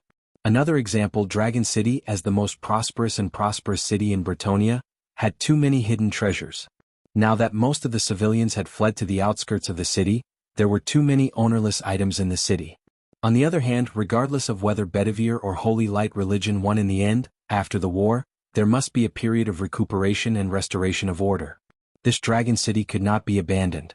In that case, if anyone had dared to commit crimes in the city, they would definitely be punished afterwards. During the period when people were committing crimes, those who helped to maintain order in the city would, of course, gain the friendship of the victors, no matter which side was the victor. With so many possibilities, it was truly difficult to make a decision. All the forces had their own inclination, but they also had their own concerns. Although this war started in a hurry, it was still the highest-level war in Bretonnia in recent decades. There were nearly 100 high-grade professions participating in the war, which was nothing more than a common war between nations. In this game of chess, any move could bring about extreme consequences. Either one could enjoy endless glory and wealth, or die without a burial and never be able to rise again. During most of the day, the various families and sects made their own judgments. For the sake of safety, some decided to only watch from the sidelines and not personally enter the battlefield. There were also some who were extremely daring and sent people into Dragon City to try and take advantage of the situation. Some, relying on their strength, tried to join the side of Dragon City and Holy Light Religion to help in the fight. However, it was different from what many people imagined. Most of the people who personally participated were from small forces of power. The influential forces of power around Dragon City all chose to watch from the sidelines. The bigger the power, the more cautious they had to be. There were too many suspicious points in this battle, and it was far more complicated than it seemed. For example, the simplest question was, which side should one support in a battle between two sides? Most people would probably choose Holy Light Religion. They felt that even if there was no timely help, the icing on the cake would not be wrong. However, the news that came out of the city from these big forces made people hesitant. The one who provoked the war in Dragon City was a madman from Holy City. That madman had no bottom line and did not follow the rules. With a few words, he could frame the loyal followers of Holy Light Religion as traitors, and with a raise of his hand, he could make the heads of hundreds of priests fall to the ground. If such a person were to take charge of Dragon City in the future, who knew what he would do? For example, he could force the trade association to give up all their property. If they refused, it would be considered as disrespecting Holy Light Religion. He could then send a judge to forcibly expropriate the property of the merchants and burn the leader of the resistance at the stake. This kind of thing was not something that Holy Light Religion had never done before. Nowadays, a large part of the prosperity of Dragon City was due to the popularity of Archbishop Rowan, which made people feel at ease to invest and produce here. If it were Faceless One who would feel at ease? And would the higher-ups of Holy Light Religion really feel at ease to let such a madman take charge of Dragon City? Perhaps after the war he would be recalled back to Holy City, and the church would send a new archbishop. At that time they would have to start a new public relations process. And even if they tried their best to curry favor at this time, whether the new archbishop would appreciate it or not was another matter. Because of these uncertain factors, the big forces basically chose to watch from the sidelines. There were many good shows in Dragon City, and they did not disappoint. 30 miles outside the city at the foot of the snow-capped mountain, a great knight sighed. Dragon City is indeed worthy to be the #1 city in Bretonia. The strength of this city is at least equivalent to half of Bretonia. The powerful people in this land seem to have been gathered by Dragon City guards and Holy Light Religion. Compared to them, the other forces are not even qualified to serve as foils.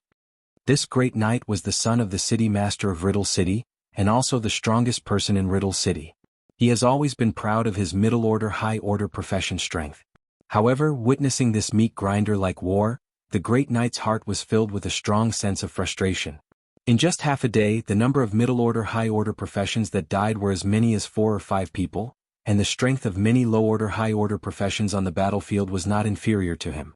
He, the strongest person in Riddle City, after entering the battlefield, perhaps even his shadow could not be found.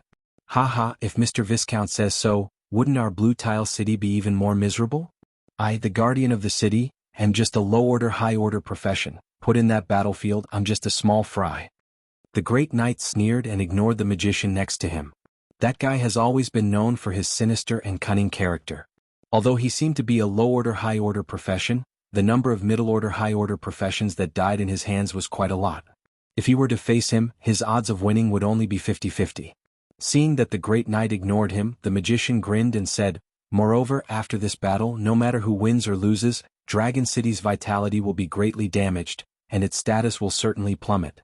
Look, Dragon City Guard's resistance is so tenacious. Even if Holy Light Religion wins, at least half of them will die. Perhaps this is an opportunity for us small fries." The great knight frowned and looked at the distant battlefield. Suddenly, a burst of alarm sounded in his heart, and he hastily took a few steps to the side. Then a sharp sword chi came toward him, cutting the ground under the great knight's feet and the mountain behind him, leaving a bottomless crack. The magician sucked in a mouthful of cold air. The Dragon City Master's sword chi is really overbearing. Even though we're so far away, its power still hasn't diminished. I think we should retreat a bit more. The great knight didn't answer. He just stared at the distant sky, tenaciously fighting Bedivere. The bloody figure of the Knights of the Round Table fighting fiercely aroused a strong resonance in the great knight's mind. After a long time, the great knight subconsciously asked, "Seriously, which side do you want to win in your blue tile city?" The magician didn't expect such a question, so he froze for a moment. Seeing that no one was around, he put away his playful expression and somewhat helplessly said, "This kind of thing, I don't have the final say. Just say what you think." The magician looked at the great knight. For most people in Bretonia, this question is not a problem, right? Do you think so? The magician quietly said, 50 years ago, I was a knight just like you. It wasn't until I was hit by an arrow in the knee that I changed my profession to study magic. But to this day, I actually prefer to be a knight. You know, one of the 3 cards in my hand is the Knight Incarnation technique. Many people who tried to deal with me in close combat have died under this move. The great knight froze for a moment. He didn't think that this always insidious magician would actually reveal his card. He couldn't help but laugh. A magician like you is rare. In Bretonia, it's actually not that rare. This is, after all, the kingdom of knights. Most people have a knight's dream. So, if I can choose, of course I want Bedivere to win. I remember that Dragon City and your Blue Tile City once had a conflict. The magician said, the last city master that I served was killed by Bedivere, so I actually want Bedivere to die. But even if he dies, he should die in the hands of a knight, not in the hands of a sinister and ruthless swindler. After a pause, he continued, of course, given that there's no knight in Bretonia that can kill him, it's barely acceptable for him to die in the hands of us magicians. The great knight sighed again. Bretonia should be the kingdom of knights, and I'm afraid Dragon City is the last fortress of the knight spirit. If it falls today, the soul of Bretonia will also collapse. Yes, but the opponent is so strong, I'm afraid Bedivere won't be able to hold on for long. That faceless one of holy light religion is too powerful. The great knight said, he's at the peak of advanced high order, half a step into legendary realm. Nowadays only a few people in the entire Bretonia can compare with him. I'm afraid only the strongest few of the knights of the Round Table, or the Night King himself, can defeat him. While speaking in the sky above Dragon City, Bedivere and Faceless One once again fiercely confronted each other. The energy surged crazily, which further tore the broken sky. This made the strange phenomenon in the sky even more chaotic. Tiske, these two people are really powerful, they even broke the sky. In broad daylight I can actually see a meteor. The magician exclaimed and then chuckled and said, legend has it that when you see a meteor and make a wish, the wish will come true. The great knight knew that this was just a relaxed expression from the magician, so naturally he wouldn't take it seriously. He just looked at the distant sky above Dragon City, where a meteor would fall from the broken sky from time to time, and then the great knight whispered, I hope that His Majesty the Night King can come back from the dead and lead Bretonia to reunification. Cough. The magician almost choked. Isn't your wish too greedy? However, as soon as his voice fell, there was a decisive change in the battlefield above Dragon City. Holy Maiden Marina, who was held hostage by Faceless One, suddenly twisted her body and pushed her arm. A heavy sword appeared out of thin air in her hand, and then, like a lightning, it pierced into Faceless One's chest. This astonishing change shocked the audience. Thousands of Dragon City guards and holy light priests who risked their lives to fight even simultaneously stopped and looked up at the sky in a daze. Faceless One casually threw away the other hostage and pressed the giant sword in front of his chest with both of his hands. The majestic magical power of holy light was concentrated in his palm, trying to shatter the heavy sword. However, when his magical power collided with the sword, it was surged back, which caused his hands to explode and turn into a cloud of blood mist. At this time, Holy Maiden Marina began to gradually distort. Her tall figure rapidly shrank, and in the blink of an eye, she turned into a petite and exquisite girl. Her brown hair also showed a golden luster. The girl's dark green eyes were filled with a fierce sword intent, and her exquisite nose slightly wrinkled, showing that she was going all out at this time. As for the heavy sword in her hand, although it was covered in blood, its unique shape was clearly revealed. It was a heavy sword that no Bretonia person would mistake. According to legend, the holder of the royal power of Bretonia was the King of Bretonia. Sword in the Stone. Chapter 319. Any qualified Bretonia citizen would not be unfamiliar with the legend of the Sword in the Stone. Its previous and only master was the famous Night King of Bretonia, a peerless martial artist whose power once shook the world. When the Night King was young, he pulled out the Sword in the Stone and began his legendary life. He led the army to successive victories, defeated all the opponents in Bretonia, unified the regime, and established the Night Kingdom that was admired by countless people. Unfortunately, due to a series of internal conflicts, the prosperous kingdom soon fell apart. The King of Knights himself died from serious injuries during the War of Rebellion. Legend has it that the sword of the king, which he wielded, returned to the land of dreams along with his body, never to appear in the world again. That was the punishment of God to the people of Bretonia, punishing them for betraying the noble and flawless king, henceforth living in division and war. Of course, there were many legends about the Night King. Many people firmly believed that he was not dead, but was only temporarily asleep. There were even travelers from the east who said that a long time ago, they had seen the sword in the east. However, most of these rumors were difficult to verify. Now, the only thing that people firmly believed was that only the Night King could use the sword in the stone. It was the sword of the king and also the sword that belonged to the Night King. It could never be given to others. Unless the Night King appeared, the sword in the stone would forever sleep. And now, the sword of the king that had disappeared for 100 years had unexpectedly reappeared in the world. Inside and outside Dragon City, millions of people stared at the sky, staring at the bloody sword that could not hide its sharpness. The Night King's sword in the stone? It's really the sword in the stone? As the proof of the royal power of Bretonia, the sword in the stone had an extraordinary significance for every citizen of Bretonia. When the sword in the stone appeared in the world, every Bretonia citizen who saw it would feel a throbbing desire to submit from the bottom of their heart. That kind of palpitating was unique. As long as one had a love for the land of Bretonia, they would not mistake it. Then, the more important question was, why is the sword in the stone in her hand? Who is she? The sword in the stone was the sword of the Night King.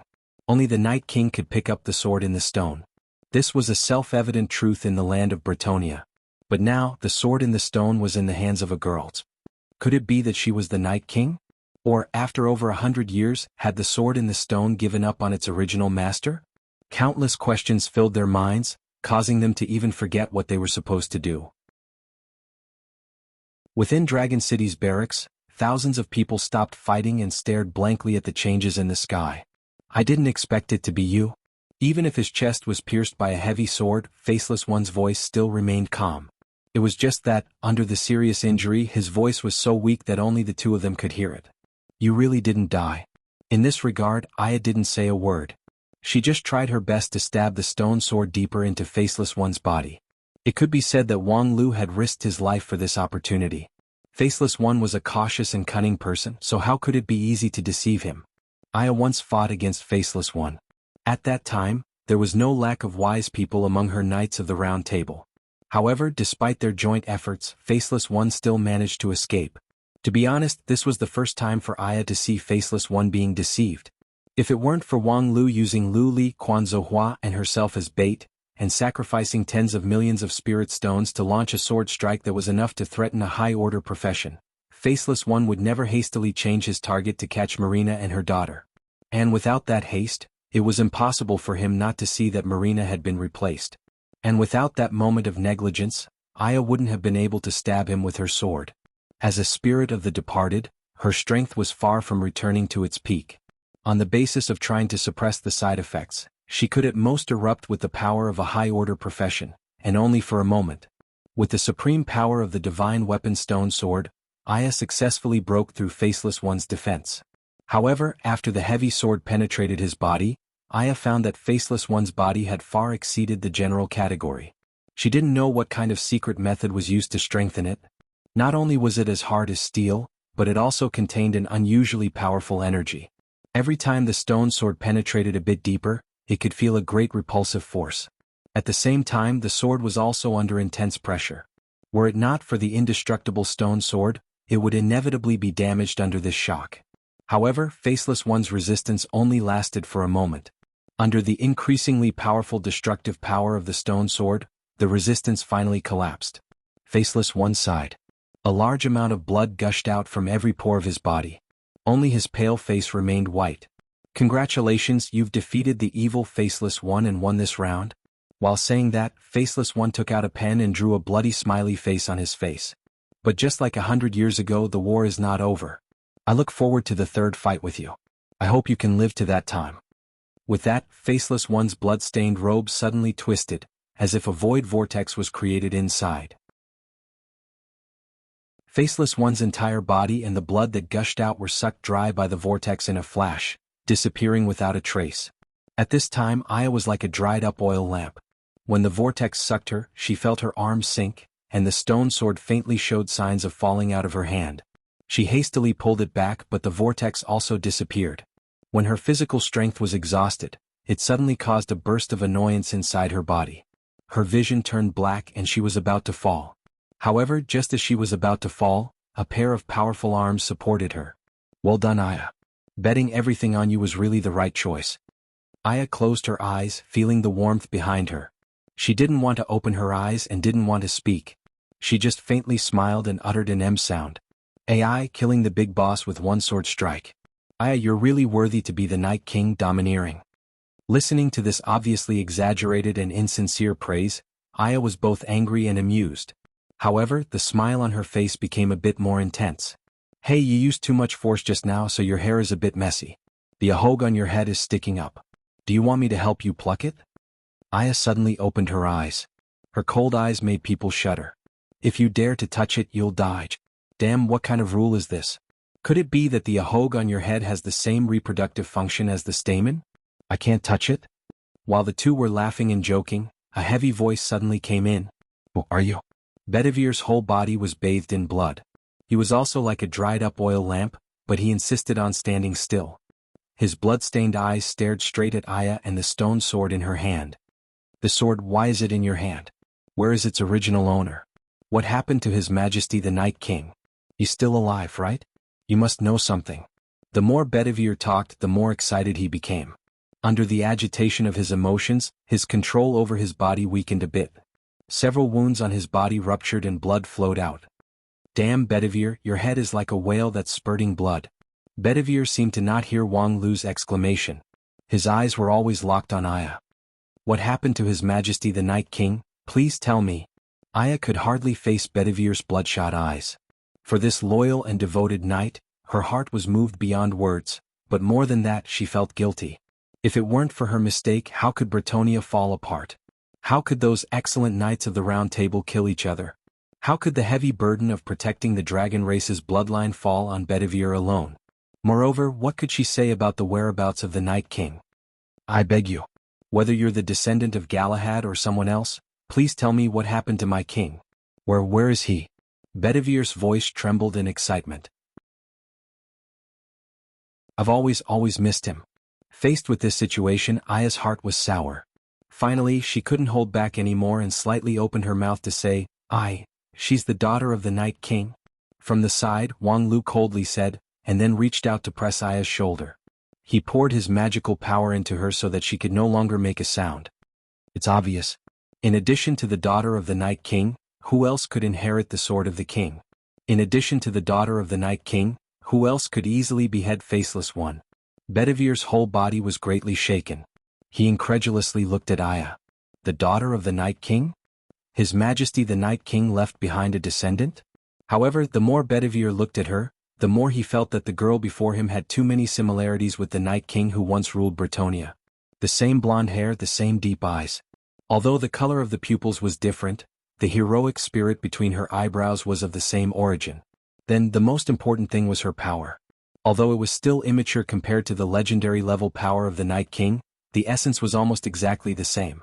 Especially when he recalled that sword strike that assassinated Faceless One, it was full of the Night King's style.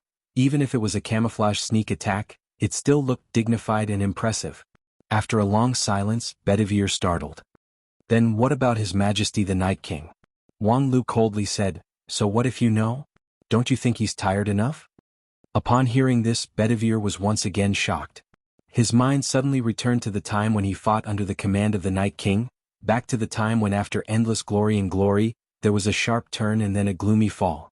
After a long time, Bedivire's eyes were brimming with tears. Yes, this subordinate is incompetent, I'm ashamed. But I really want to know, is His Majesty okay? Wang Lu said, the person is still there, the will is still there, but everything in the world has its own reincarnation. He has done what he should do. Now he has to wait for his descendant, that is, his daughter. Bedivere asked, does His Majesty want to? Do you still need to ask? Of course, it's to expel the church and restore the country. Expel the church and restore the country? This short sentence contained far too much content. After more than 100 years of infiltration, the church has long been deeply rooted in the land of Bretonia, and the belief in holy light has almost replaced the spirit of chivalry. How could it be easy to expel the church? However, this was the arrogant Night King who always pursued victory. If he succumbed to the power of the church, Bedivere would be disappointed instead. The last question, who are you? Bedivere seriously looked at Wang Lu. From the beginning to the end, everything about Aya was said by him. Aya herself didn't open her mouth, but there was no sign of resistance on her face. Obviously she had a lot of trust in Wang Lu. But, how could Wang Lu be entrusted with such a heavy responsibility by the daughter of His Majesty the Night King?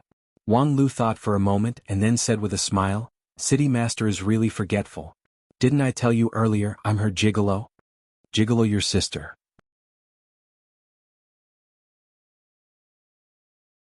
Chapter 320. Why? In his primordial spirit, Aya's serious question could not be evaded. Why do you have to weave such a set of lies? Aya was Aya, the proud Night King who would not hide her identity in front of anyone. When she returned to her hometown from the 9 regions, she was ready to face everything in the past, so she didn't need a fake identity to hide anything. Wang Lu sighed. This is not the time for you to show off. It's good to bravely reveal your identity, but do you think Bedivere can accept it? Do you really want your faithful love to break his cognitive world and blow his head? Wang Lu said, believe me, if you insist on claiming that the Night King is a soft girl, Bedivere will definitely kill himself in front of you. Thinking of Bedivere's one-track mind, Aya could do nothing about it. Moreover, do you really think it's a good thing to announce the identity of the Night King? Aya asked, what do you want to say? You've been in Bretonia for some time now, and we can see that the people of this land miss you very much. However, after 100 years of brewing, this nostalgia has reached the point of limitless beautification. It's as if the Night King in those days was perfect, omnipotent, and invincible. Aya laughed. Invincible, that's not wrong. Then why are you still looking for a way to win the war? Why don't you just write a diary so that future generations can admire your political and military achievements? The more you experience war, the more you can see your own shortcomings. But back to the point, what do you think is wrong with the people of Bretonia's nostalgia for me? Excessive beautification will make people unable to accept the reality. If people realize that the perfect king in their fantasy is, in reality, a waste that can't even cook fish-flavored shredded pork, how disappointed would they be? Do you have a problem with my fish-flavored shredded pork? Wang Lu also said, not to mention your current spirit of the brave departed physique, your strength is greatly reduced. Even dealing with a faceless one requires a sneak attack.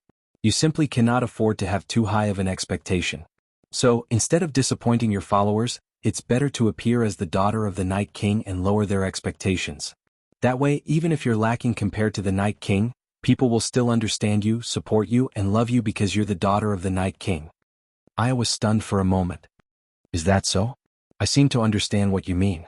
Speaking of which, my feelings are really complicated. I've returned to my homeland, and yet I have to play the role of my own daughter.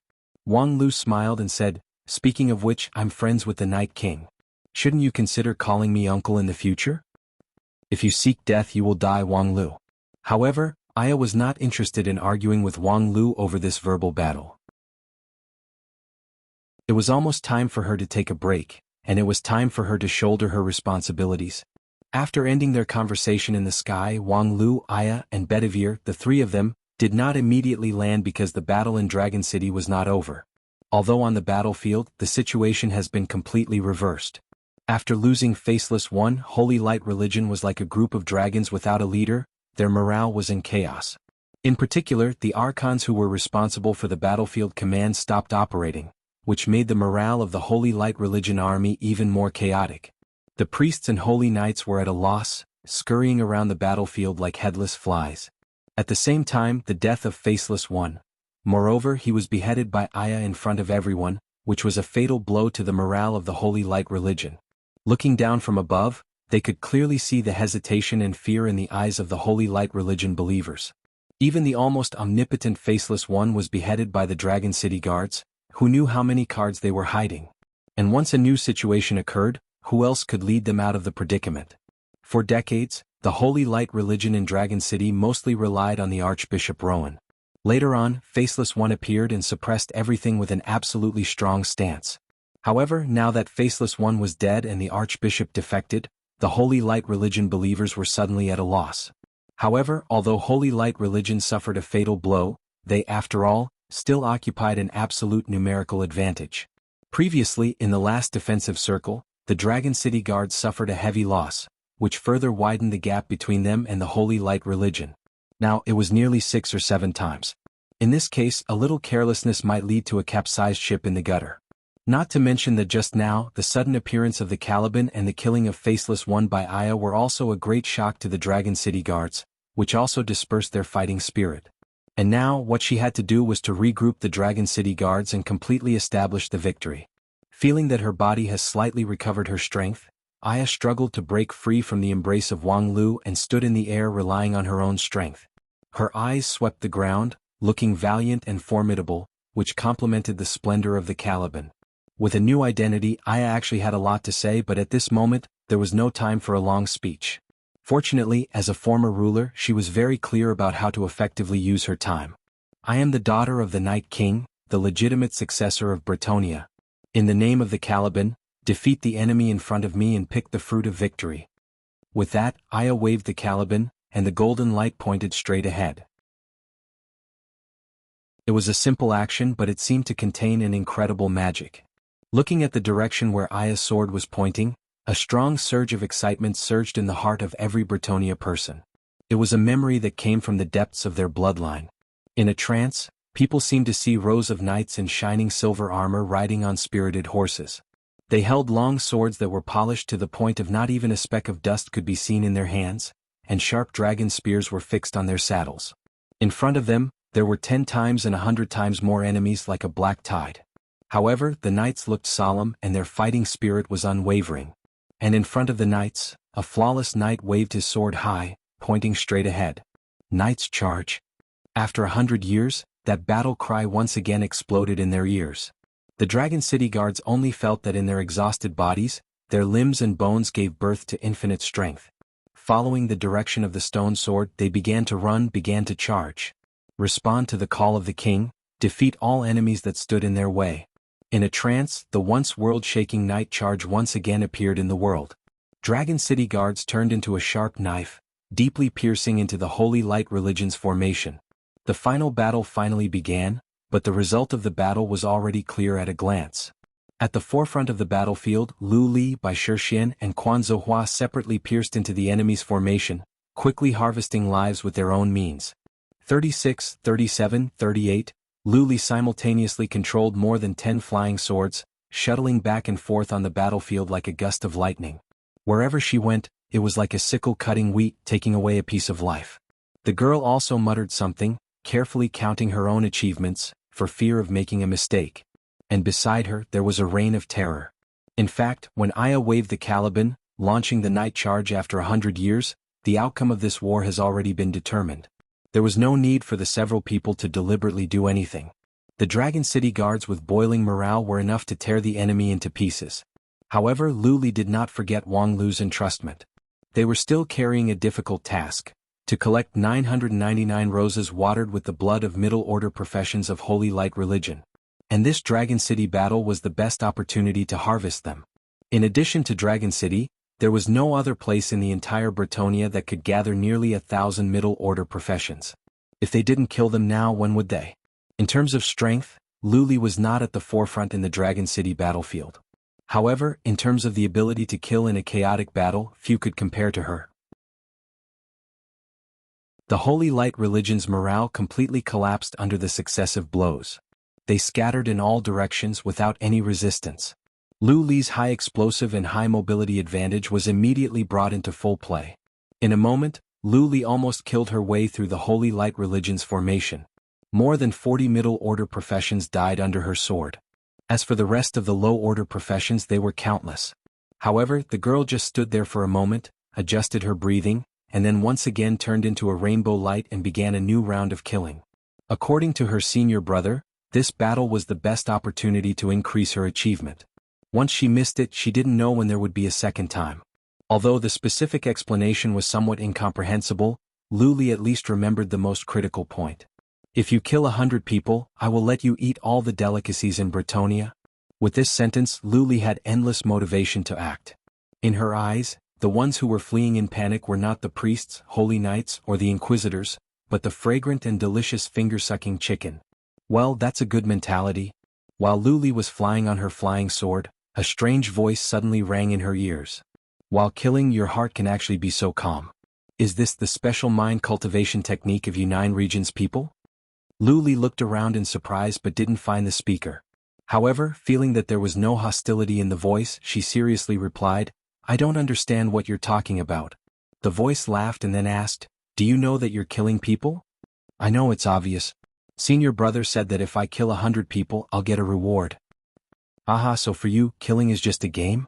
The voice said, do you know that each of the dead under your sword is a living being? They have their own life, their own ideals, and their own loved ones. You see the priest with short red hair at the rear left. His name is Kyle, 25 years old this year. He is a talented priest from the countryside. He came to the big city to do odd jobs for the high-order priest in order to accumulate wealth as soon as possible. Because in his hometown, he has a woman that he has been secretly in love with for many years. He planned to propose to her after this battle. The girl actually likes him and has been looking forward to his return. She vowed that the two of them would get married and have children, and live together until their hair turns white. Unfortunately, because of your sword strike just now, all of this is impossible. Lu Li let out an ohm sound and continued to look for the next target. That girl with long brown hair, Li, is the lead singer of the church choir. She is very beautiful and her voice is very pleasant to hear. Although her character is somewhat vain and delicate, she's actually a devout and kind girl. Every rest day she would carefully take care of the stray cats outside the church, and then watch the believers who come to the church to worship. She actually likes a talented bard. Although the latter is only a civilian, his singing always intoxicated her. The development of the relationship between these two people is destined to be bumpy, but also destined to be touching. Unfortunately, all of this has been ended by you. People will never be able to appreciate Li's singing again, and the bard will never know that there is a beautiful girl who secretly likes him. The soft voice cleverly changed its tone, enticing Lu Li to involuntarily immerse herself in the story, to appreciate the sadness of the story, to involuntarily surge with remorse and other emotions. Lu Li was indeed somewhat immersed in it. Her killing action became slower and slower, and eventually she simply stopped, with a puzzled expression on her face. That being the case, Lu Li puzzledly asked, why would Holy Light religion let them join the battlefield? Isn't it cruel? Lu Li said, somewhat annoyed. I understand. You want to tell me that Holy Light religion is cruel and inhumane, that they have no bottom line and have harmed many people's lives, right? Very well, I will kill these Holy Light religion believers to avenge the dead people. That voice exclaimed, wait a minute, don't you think your logic is a bit strange? Lu Li, on the other hand, turned into a ray of light and left. You're tuning in to the Han Li's Wuxia Adventures YouTube channel. We're so grateful for your support and don't forget to subscribe to join us on this incredible journey through captivating stories. Your generosity through donations truly makes a world of difference, as it's the primary source of revenue that allows me to expand and enhance this channel for you. Thank you from the bottom of my heart for being a part of this adventure.